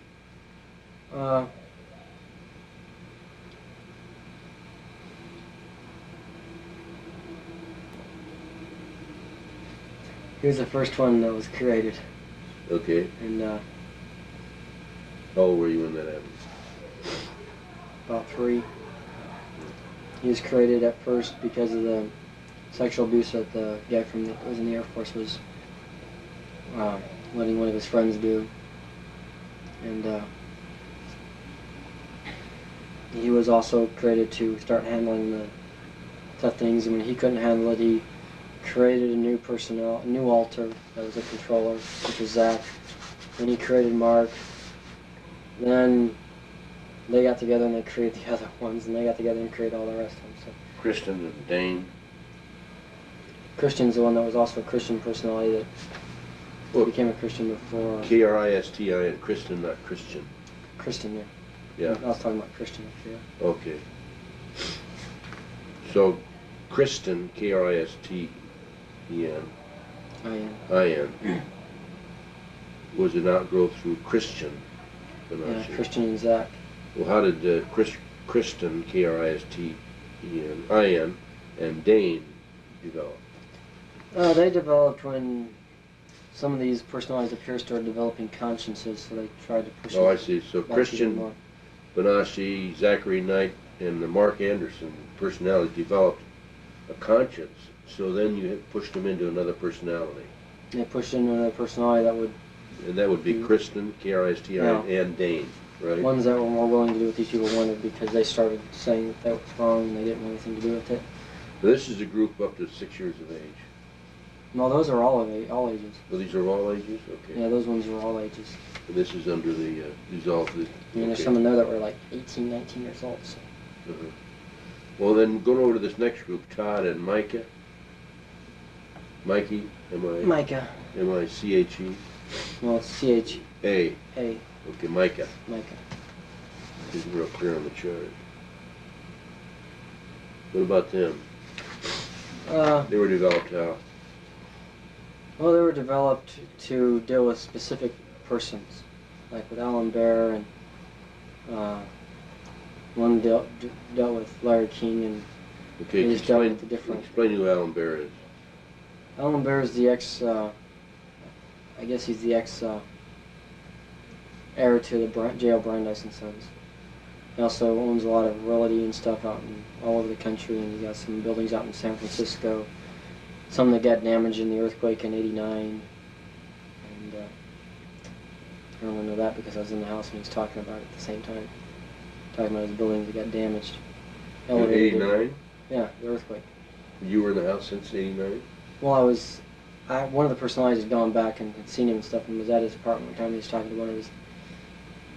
Before you went to jail? He had a female attorney. Yeah, it was 3 days before. Wednesday, I got arrested. Actually, Saturday morning at about 2:30. A couple of days before that, I told him to go F himself, and because he wanted me to get some of my young friends to go to his parties, and I told him no way, to go F himself, and I left. Mm-hmm. And he told me I'd be sorry. That's the last time you saw Alan Bear? But when I was there at the apartment in Twin Towers, he was talking to one of his. I guess she was an attorney out in. I believe she was out in California, out in San Francisco, where the earthquake hit. And they were talking about a building that had been damaged by the earthquake, and the elevator didn't work, and the people that were complaining and stuff, which would be really neat to check out, because, how would I know you had a building out there, and how would I know that it was damaged by the earthquake if it indeed wasn't? What kind of a building was it, do you know? I don't know. It was an apartment. Apartment? Okay. It was a building that people lived in, because they were talking about some of the tenants were complaining because they... Do you remember which personality visited his house? Yeah, Mikey. Oh, Mikey did, okay. And he's under Christian. Well, no, Mikey isn't under Christian. He's over here at the side. No, that's Micah. Micah. Mikey. Oh, Mikey. He's not a controller. He's just a personality, so Okay. he's in that group there. Okay, how about Mike and Todd? Mike and Todd stored a lot of information. I remember. And they just stored information about certain people that were involved with specific people. I mean, they dealt with all kinds of different things. Jimmy Escobedo was one that was involved with Emilio, that he was scared to death to say anything to anybody. Personalized under him and stuff were the ones that remembered specific details about places. Nathan Price was named after, I forgot who the guy was. A guy named Jerry or something like that, Price. He dealt with that. And Eric and Benjamin Howard dealt with a minister that was a gay minister from Colorado. Who was also in charge of a gay church, which... Well, we're in Colorado. Near Colorado Springs or something. It was one of the MCC churches they had, Metropolitan Community Churches. And then Sean and Dimitri Bear were dealing with Alan Bear. That was it. Todd's personalities dealt with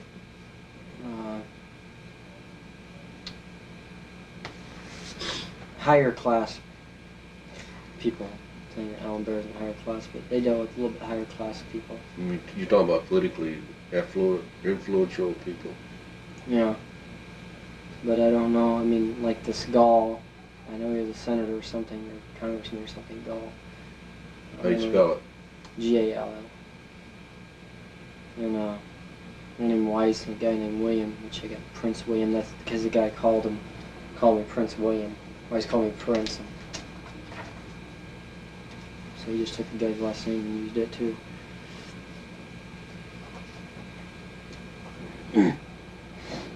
Okay, keep going. You want to go to the next group, which would be your satanic group? Okay, and then you got Paul Jr., who used to be called Demaya. Demaya was a demonic name in the first place, and that's why he decided to change the name when he got saved. Uh-huh. And personalized under him were the group that we talked about that had the 36 in it, 6 groups of 6, Right. which is the satanic Right. number. Then you got Wesley, who used to be called Confusion. He used to confuse all the information about everything, and he didn't really have personalized under him. He just had confused thoughts under everything. Then there's Life, who used to be called Death. He's Life now because he was one that went from the mode where I'm going to kill myself all the time to, hey, it ain't so bad. I can handle this. I've been through worse. So he kind of went from death to life. And then there's Kelly, who dealt with being locked up all the time, and he just kind of disappeared the last 4 months of being in prison. Actually, the last year he disappeared. He wasn't even around after I went to the parole board and they yanked my parole. No need for him. So we pretty well dealt with this other group, I think, in detail, Yeah. didn't we? The Dustin group. Yeah, Okay, get your chart out there that you had that shows that everybody you've been involved with and the dates and the towns and so forth. Okay. That's yours. Yeah. That's yours, this is mine. Okay. Is that the same thing as this, or? Yeah, it's the same thing. You said this is... That's right. Split. Well, that's America's Most Wanted. I'm going to go over that in a little while. I want to go through this next section. Okay, let's see. You mentioned Larry King just a minute ago. You want to explain who Larry King is here? Larry King used to be in charge of the Franklin Credit Union, I believe. I think that's what it was called. He was the thief. I don't know what he was. Well, he was charged with embezzlement and fraud, I think. Stole $38 million and gets 15 years. Yeah, and poor old Jim Baker steals $4 million and gets 45 years, which they reduced it all the way down to 12 now or something. I think, yeah. Praise God. Okay, these are charts and records that you kept. Now, let me ask you this. How can I be sure that these are documented dates and times and so forth? Did you have a calendar or a diary or what? I had one diary I had 7 diaries. All 6 of them disappeared. The 7th one, a couple of months were ripped out of it. It had names. The one that had 2 months ripped out of it had names, phone numbers, addresses of all these guys and stuff in it. Because they had a front part and the thing in it. How'd you reconstruct it? I used my mind. Part of this was pretty simple because I remembered when stuff happened, so I just went off of the memories. I had a little calendar for something, but I don't know what's that. You showed me a calendar, a year-by-year calendar not too long ago. Yeah, the year-by-year calendar is something that I created since I've been out too. Oh, since you've been out, you didn't have that time. No, that's from the internal memories and stuff. But there is something in there that was off of a regular calendar that most people would probably look like junk, but it went off of a real calendar that I've got downstairs. I know exactly where it's at if I don't find it in here. But here we go.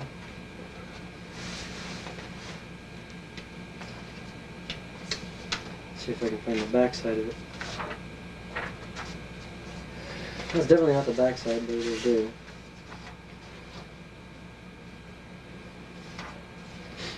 What I'll have to do, I got the other side of it because I had stuff written on the other side of the chart, the calendar, but this is one of the things I kept. I had to refocus it because I missed some of it on that side, but it's a little calendar that's about actually like this big, and I just blew it up. Enlarged it so that you could see everything that's written on it. The other side had some writing on it, stuff about Monarch and stuff, but that's not the other side, that's just... Who stole your diary? When I got arrested, my mother remembers that my diaries were all sitting on my dresser. Okay. She had seen them, all the books and stuff I had on my dresser. And when the police arrested me the night I got arrested, they all disappeared. And they took a bunch of stuff. They took a bunch of stuff. They took some videotapes, which they had fun watching John Jakes, the Power Team. And what was on the videotapes? Just ministers and stuff like that. And sex acts? No. Do you have any porno films there? I didn't have any pornography at all. I'd never gotten into pornography, and I never... These other people were into pornography, though. You told me before. Well, yeah, they were into it, but I didn't get into it. Okay, so the police have your diaries? Well, I probably burned them by now. But... Well, did you ask for them back? They said they didn't have them.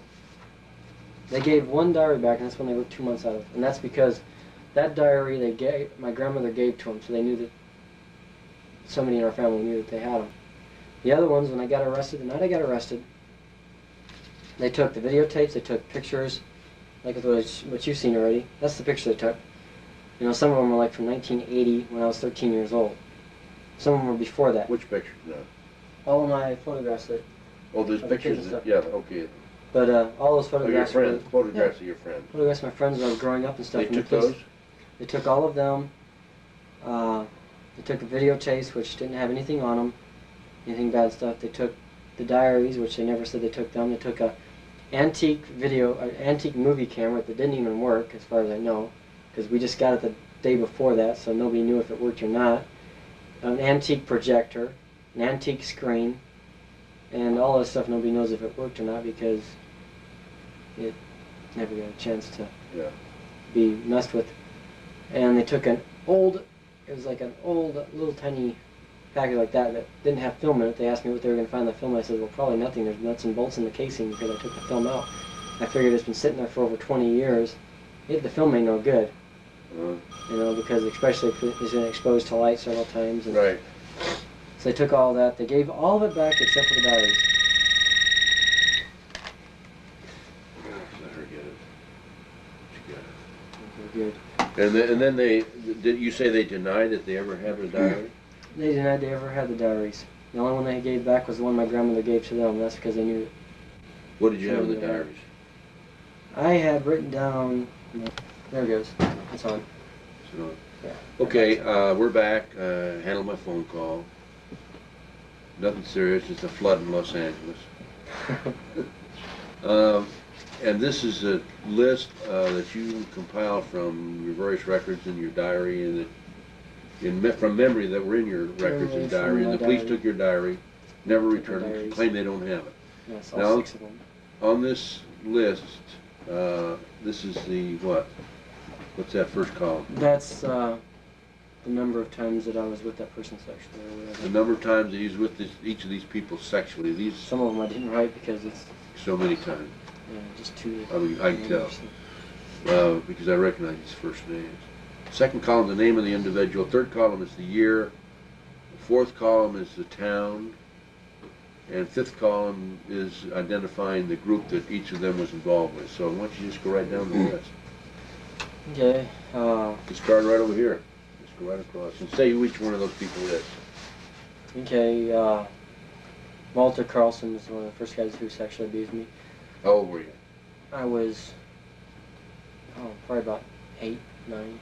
Okay, and who is he?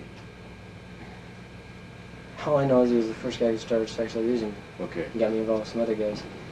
That went on from about 76 till 1983. He was from Omaha. He was involved with his own. Second guy is on the list is Peter Citron. You don't have any numbers there. Why? Because these Well, those are because there were so many times that I Okay. can't put it down. Peter Citron. Peter Citron, I met him in 1979. I was at a Penny Park with some of my friends, and actually I was with my family and stuff, and he was with some of my friends who introduced me to him, and later on we went to some movies, and then he began having sexual activity with me. How old were you? I was probably 12. Right. And he's an adult, of course. Yeah. He was with the Omaha World Herald. Yeah, he was with them. He was on TV as a critic. He did food critics. He did movie critics. He did just about everything. Okay. There wasn't a critic. And I knew him from Omaha, and then he went to San Francisco for about 3 years, from about 81 till about 84. And I used to take trips out there once in a while. I met him on my own. I also seen him at parties with Alan Bear. Now the third person is a guy named Father Stan, or O'Malley. I don't know what his name is for sure. All I know is it's something like Malley or O'Malley. And he's from Omaha, and I met him in 1976 before I met before I met Walter Carlson, and it kind of went on once in a while. How old were on you? Mondays. I was 8. And what are those asterisks next to those three names for? That they were some of the main ones. Okay. I don't really know what the asterisk is. I forgot. You don't have any numbers as to the number of times there, so there were so many. Yeah. That in that column, so there were so many you couldn't count. Is that what you're saying? Yeah. The next person is Alan Bear, and I met him in 1979. It was August 4th or 5th, because it was the first weekend right after my birthday, because my birthday's on August 3rd, and it was right after that. And I would have been turning 12 years old that year, so it was right after I turned 12 years old that I met him. And I'd met him before at a couple of parties with some guy named John Phillips, who was also on this list further down. In fact, on the next page, in fact. I was with him 2 times, but I think it was with him anyway. But anyway, this guy took me to a couple of parties and stuff where he introduced me to this guy, but at the time he never had anything to do with me until I was down the run with my friend's Mike and met him that way. Next column is from town. I got that his address is 6724 Davenport. He had several phone numbers I remember. It was like 341-4777 and 5. I can't read it on here. 556-7898. And that's his home number that I remember calling several times. And that is 596. I can't read it. I don't think it's 596. I don't think that's an Omaha number. 556 is it. And next guy is Robert Andreessen. The only reason I don't have numbers next to Robert Andreessen is because you don't have numbers 3 times. I don't have numbers by it, but it only happened 3 times with him. He was from Main Street in Ralston. That's where he lived at. And that went on a couple of times from about 77 to, well, what was it, 77 up to 83 or 84, I'm not sure. So I got away from Carlson's group. The next guy I got on here, his name is Shauner John Dell. It's actually Barks Dell was the name. He did something out of Boys Town. Met him in about 80, and he was involved with Alan Bear and Larry King and that whole group of people. Alan Bear is the heir to the Brandeis fortune. Gail Brandeis. Yeah, we've already explained that. How many times on him? The first call? About 10 to 20 times. Okay. He was also the one that took me to parties and stuff. He was a black guy. Hanging around with Larry King a lot. Next guy is a guy named Dwayne or Dave, and I was with him about 5 to 10 times. From about the same period, 80 to 85. I'm not sure about his name at all, but I know he operated a pool out at Boys Town. He was one of the pool operators. He cleaned it. Oh, cleaned it, okay. And was involved with the parties with Alan Bear and stuff.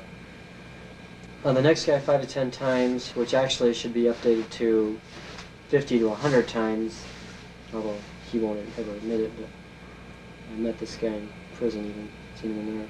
Oh, was in prison just last... Yeah. Really? He was coming up stuff, and he recognized me, and the funny thing was, I always thought, well, how did he recognize me and know all about me and stuff, and come up and start talking about the Franklin case stuff. If all of a sudden I didn't have nothing to do with him, and he wouldn't admit, well, I don't remember you, as he kept saying, but it was Chuck Miller, and I knew him from about 81 till 83, and then I got away from him. And is that the guy in prison? Yeah, he lived on 30th in California in Omaha, and he was kind of involved by himself. He was kind of in a group all by himself. He didn't have a big group. I met him down on downtown area and stuff, and some of his other kids that he was messing around with. Did these guys pay you to do this?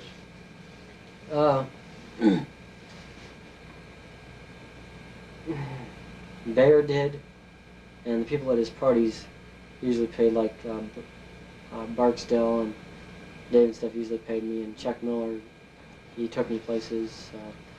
They used to take a lot of trips, and that's easy to check on. They used to take a lot of kids out of the country and down to several different places that he took us to. Okay, keep going.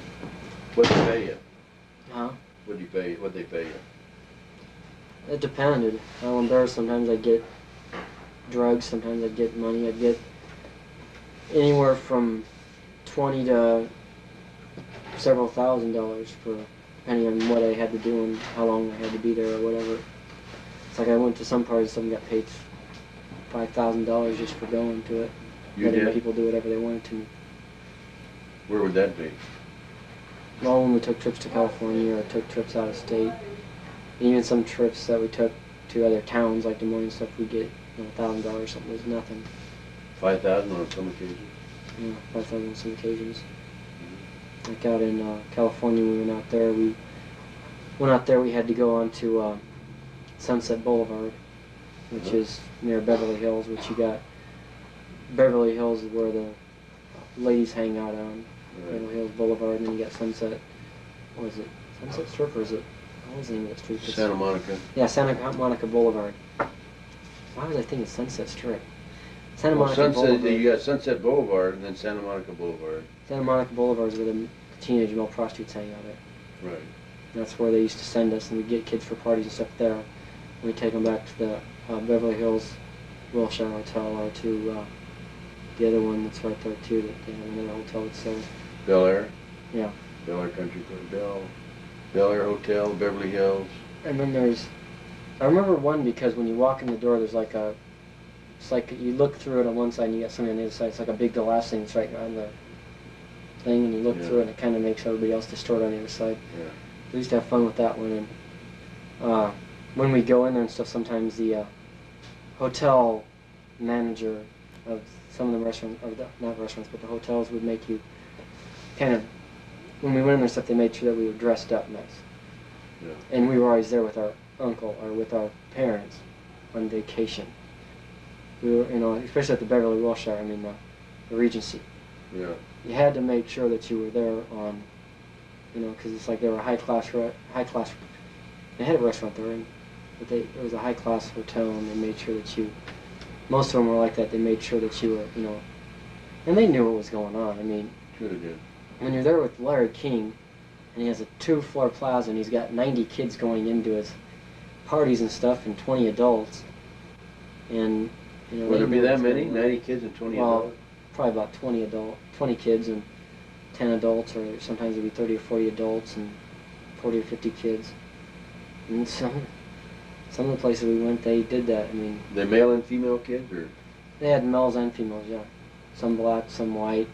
They sent me out on the Santa Monica Boulevard a lot of times, to tell people, there's a party there and stuff, and you show up, you'll get, $500 just for showing up, which is more than they make out there on the streets anyway. Yeah. Usually they make 10, 15, 20 bucks, 50 bucks. Did anybody worry about AIDS? At that time, no. That was in the early 80s when that first started, because before AIDS came out. But, it's like they'd make $500, and then that was a lot of money for that kind of business. But Keep going down the list. the next one is Rusty Nelson. He was a photographer. There's actually 2 Rusty Nelsons. I got another Nelson down here below. But How many times for Rusty? First column. 5 to 10 times. I was from 81 to 86. He was a photographer. His address is 5035 Bedford Ave. Phone number is 556-6239. And he was from Bear and King. And his wife is named Rusty and Dolores. Starts with a D. They used to be foster parents, which kind of fits right in with everything that they were doing. And he did photography for Larry King.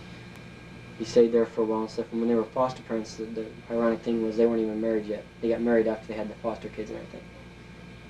And yet they were still allowed to be foster parents. And okay, so the next person is William Thiessen, and it is the guy who owned the pizza place, and I had debate in my own head and stuff, and I wasn't 1,000% sure if it was or not, but now I am. How many times? 10 to 20. In Omaha? From 79 to 85, yeah. In Omaha? In Omaha. And he was involved with Citron and Anderson and that group with Bear and stuff. Next guy I got on here should be actually 200 to 300 times that I've been with him, but I put on here and stuff 20 to 30, but that was how many trips I took out to New York and Boston, which was where he was from, was David Thorstad. And you're here from 78 to 86, and that was New York and Boston, and I was involved with NAMBLA. He was in NAMBLA? Yeah, he was the founder of NAMBLA. Oh yeah, David Thorstad? Yeah. David, David, I know his middle name, but hold on. Kind of something right now. I don't remember it. How did Thorstad tie into these other people? He got tied in with Carlson because he was associated with some people that Carlson knew and stuff. Some of Carlson's group was getting involved with NAMBLA because of what they did and what Carlson and them were doing. They agreed with this, so they got in contact with them and stuff. And David Thorstad came in and talked to him and stuff, and took a He came into Omaha and talked to him on a lecture, or just talked to him? He talked to them socially. a lecture. He talked to them socially and stuff. And he came in and stuff, and I was at the party that he was at and stuff, and a couple other. He had some kid that he brought with him, and he took a liking to me and this other kid that was there at the parties and stuff that Carlson had and stuff. And he told him that, he talked to us and stuff, and he decided that he wanted us to come out to his place and stuff once in a while. Where did he live? Out in New York or Boston. I'm not sure if he lived in New York or Boston. I know every time I went there, we went to either place. He had two places that he stayed at. What does he do for a living? He was a freelance photographer or journalist or something like that. I know he took a lot of pictures. And I met him before NAMBLA ever formed. He was part of the Boise Committee, which was the Boston Boise Committee. I don't know if you ever heard of that. It was the group that NAMBLA came out of. I mean, I was involved with that before that and stuff. They got me in touch with a bunch of people all over the country. I mean, that's how I got involved with all these different guys. They provide the names to the kids. They would never provide kids' names to the adults until they got really into it so much, in fact, that, it's like David Thorstein and stuff. They weren't dummies. I mean, it's like the only way they'd start providing names of kids to other men and stuff is if they knew that this guy was having sexual relations with children and stuff on a regular basis and was very active in it. Otherwise, they wouldn't, because they were afraid that it might be an undercover thing. They don't want anybody to know that they actually do that kind of service for people. You want to explain what NAMBLA is? North American Man-Boy Love Association. And you know anything about the organization? Yeah. Tell me about it. The organization is, they try and make look like they're doing things for kids' rights and stuff, children's rights and stuff, to make it. But what they're actually trying to do is destroy laws that prohibit men and children from having sexual relations with each other. That's their main and only purpose, really. They try and say, well, they're against all these things, and they got these things that state all their cause and stuff. They have a magazine out that's called The Bulletin. They send it out every month, I guess. I don't receive it, so I think it's still being put out by them. And they kind of promote things that try and make it easier, or not really easier, but try and pervert the rest of the world by saying, well, there's nothing wrong with sex between men and boys, or men and children, or women and children and stuff. And it's just women in there too. Yeah, they got some women involved with it. Okay. Were you a member or anything? I don't know if you could call me a member. I was a kid when I was growing up through it, but I was involved with them to the point where I'd march with them and stuff like that when I was like 13, 14 years old, not realizing myself what this was actually doing. Where did you march with them? We went to, it was an anti-nuclear demonstration in Washington, D.C.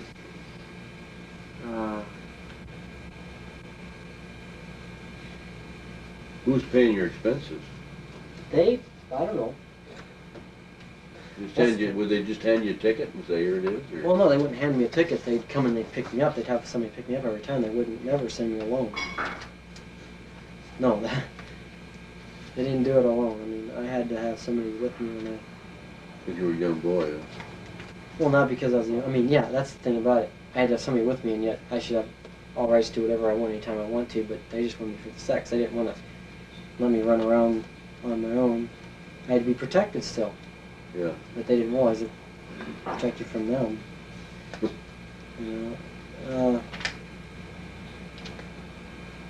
had a whole list of everything I did with them. In fact, I had one marked NAMBLA. We can cover that later. I'll make a note. But yeah, an anti-nuclear demonstration I was at, they started in December of 1978. That's where they had their meeting at. We had to, that was the conclusion of tape 1. We're on tape 2, beginning of tape 2. We had to change locations because of conflict of schedule and other meetings that were scheduled in the other location. Anyway, Paul, come on back over here. Let's continue with your list here, Paul. Okay. I was at David Thorstein. I was talking about some of the dates that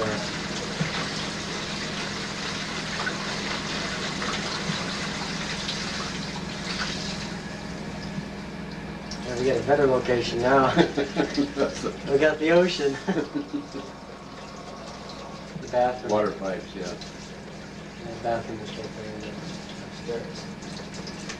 Oh, I'll go anyway. Yeah, go ahead. I saw my David Thorstad, and it's like it was December 2nd, 1978, that they had a meeting out in Who's they? New York. Why don't you Nambla. continue with that? Oh, once you, you're going to talk about NAMBLA? Okay, we were talking about I was NAMBLA. talking about David Thorstad and how Right, okay. I was how I met him. And you're looking at your calendar there. And I have it's kind of marked. It's kind of weird how I mark things. I don't put anything except for. Will that take it there? Yeah. I'll have to get it close up on the header. It's like, I don't know how I even remember they like it in marketing thing. They just got NAMBLA written there. That's when they formed NAMBLA, when they actually formed it. What was the date on that again? December 2nd, 1978. Were you there? Yeah. When they In the formed Boston NAMBLA? Church. Huh? It was in the Boston Church, yeah. Remember the name of the church? I got the name of it somewhere, but I have to think of it right now. Boston Community Church or something like that. Who was there when they formed it? David Thorstad, a couple of the guys that they became the steering members later on and stuff. I'm not exactly sure who was all there. I know David Thorstad was the main one there. I believe Andretti was there. Andriette, or I think it's Andriette. He was a kind of a kid at the time, so Bill Andriette. And several other guys that were there also. I'm not sure exactly. How many people were there? Probably 1 to 2 dozen. Where were they from? Mainly from Boston. They used to be called the Boston Boise Committee, and then they changed them to becoming Boston what committee? Boise. Boise, okay. B-O-I-S-E. Okay.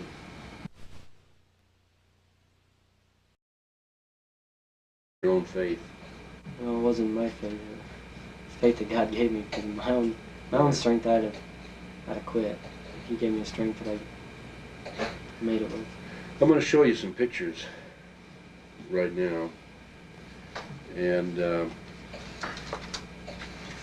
don't have any group pictures to show with you, but this is a picture of a man and a child, and I'll hold these up one at a time to the camera. Right there. There's that one, and this one.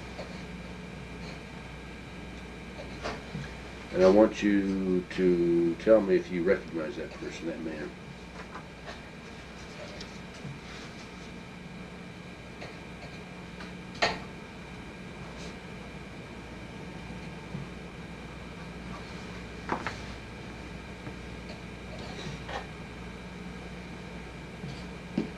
I've seen the same guy, right? Yeah, same one.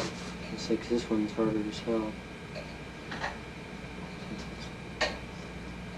It looks real familiar, but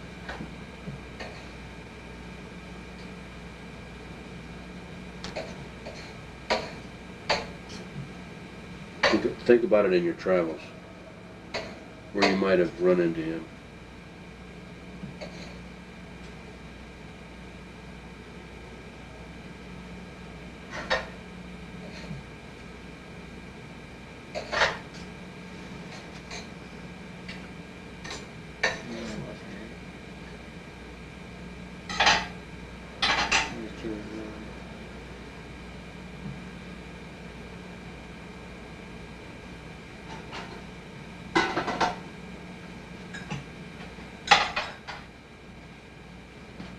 I'm not quite sure right now. But do you think you've seen him before? Yeah. Of course, he reminded me again of Jerry Lowe. That's from California, but I didn't know where I remember this guy from. And I was trying to remember what Jerry Lowe was similar to that, but not quite that big. Mm-hmm. He never was. And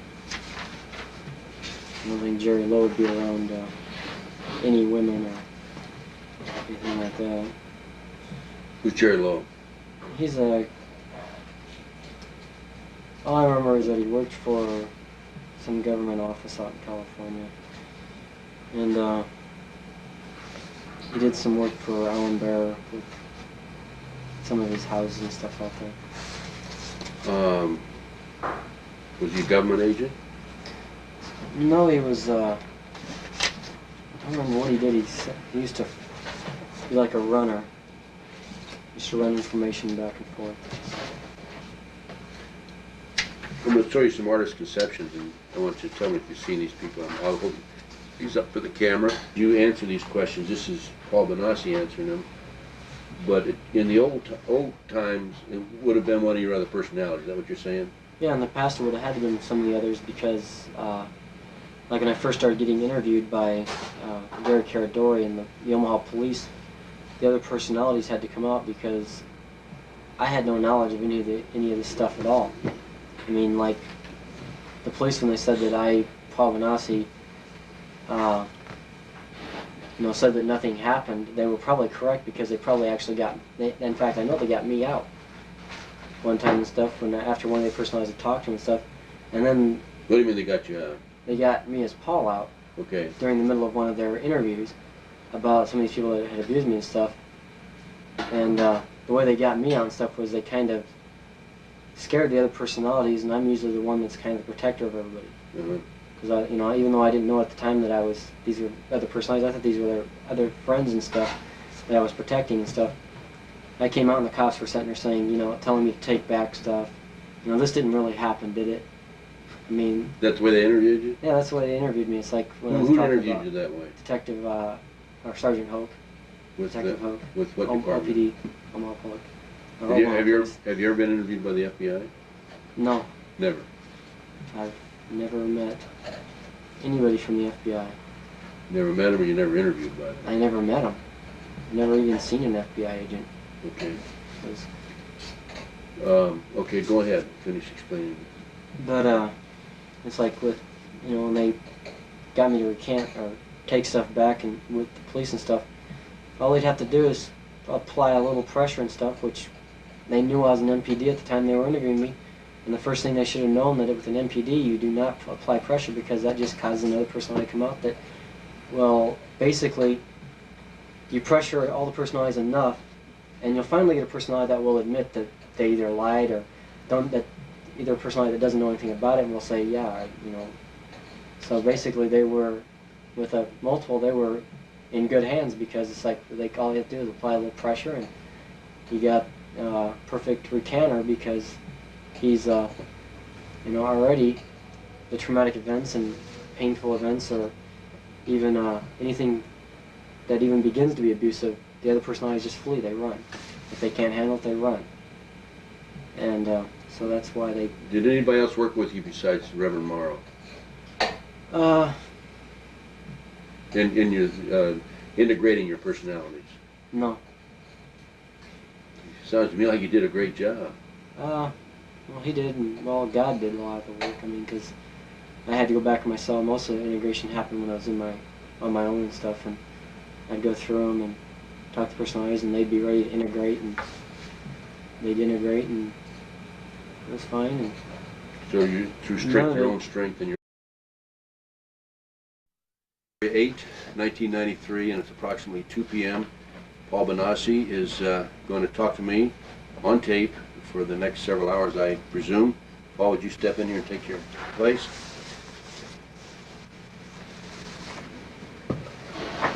Paul, you're doing this on a voluntary basis. Yeah. Okay. And no threats or promises were made to you? No. To have you talk and to discuss this matter with me? No. Before we begin, tell me when you were born.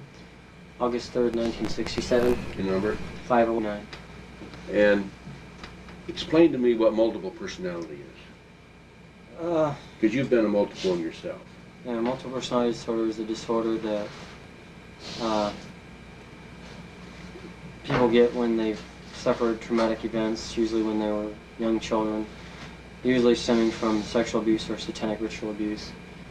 And it's when a person has two or more personalities living within a body and stuff, or usually it's more than that. And they each have their own lives, and they each sometimes they see each other as being, usually they see each other as being a totally different person. But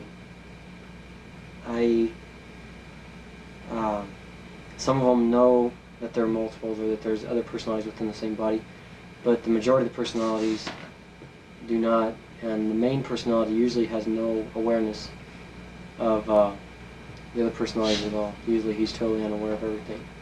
He just has to live through life with everybody saying, "Why did you do this yesterday?" and he doesn't even remember yesterday. How do you switch from one personality to another? Now, you were multiple personality, right? Yeah. How many personalities did you have? Oh, altogether there were about 121 or so. Did each personality have a name? Every personality has a name. Some personalities didn't have names, but they weren't personalities that were very active. Some of them held just a very few minutes of time altogether, and it was just to hold a certain event or a certain traumatic episode in life. And why do people develop these? You said because of traumatic experience, but why would a traumatic experience cause you to develop another personality? I haven't figured that out myself, but I think it has something to do with the fact that the main personality is unable to cope with it. It's so traumatic that you have to create a system so that the main personality can go on living without having all the problems, because normal people who get abused and stuff that don't create multiples and stuff usually have a lot of emotional problems, have a lot of physical problems and stuff, whereas a multiple usually, the main personality can usually go through life pretty simply, and nobody really notices it until the person starts getting older, or switching behavior is so evident that there's not just one person there, that it's like you're dealing with several different people because they just change. Does a person who's multiple remain multiple all their lives? No. The multiple can become integrated. A lot of multiples, I think, go for co-consciousness, which is more like living with the other personalities, but everybody aware of what's going on all the time. But integration means that the personalities are totally gone, that you don't switch off from one personality to another personality, that one personality, usually hopefully it's the main person, all the other personalities integrate with them, and all their memories from all the other personalities go into that one person's memory, and the person learns to live with all of the traumatic events, and learns to live in life and stuff without having to switch off to deal with daily events. Are you multiple personality today? Well, they say that I'll be a multiple all my life, and have the ability to be a multiple and stuff, but I have no other personality, so no, I'm not.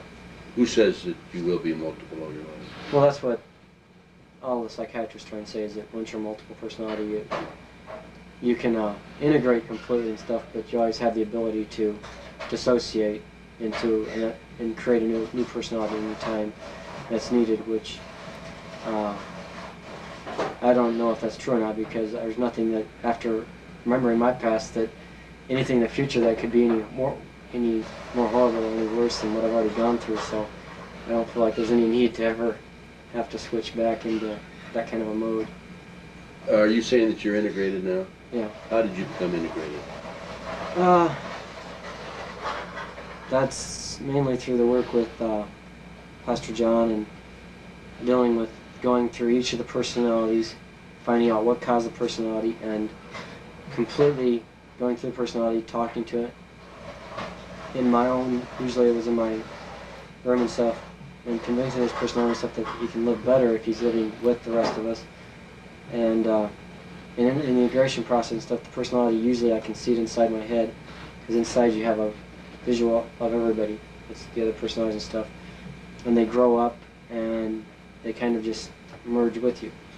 And all of the memories come with them and stuff. There's no longer any need to have that personality, because you already know everything that the personality knows from talking with them. So when we talk in the next couple of days, as you remember things that happened in the past, Is this going to be your integrated personality? How do I know that you're not going to go back into one of your other personalities and forget something? Because there's no other personalities to come out or talk to. There's no other personalities you can, like I can step into. And if I forget something, it's mainly because I just don't remember it at the time or something. Sometimes somebody will say something and I'll remember it later. Because after integrating with other personalities, I have all the information they have. Whereas before, the personalities could just come out and tell you like that. Now I have to think about like a normal person, which is a little bit longer, but I still have a little bit better than other people because I know how to, I filed all the memory and stuff.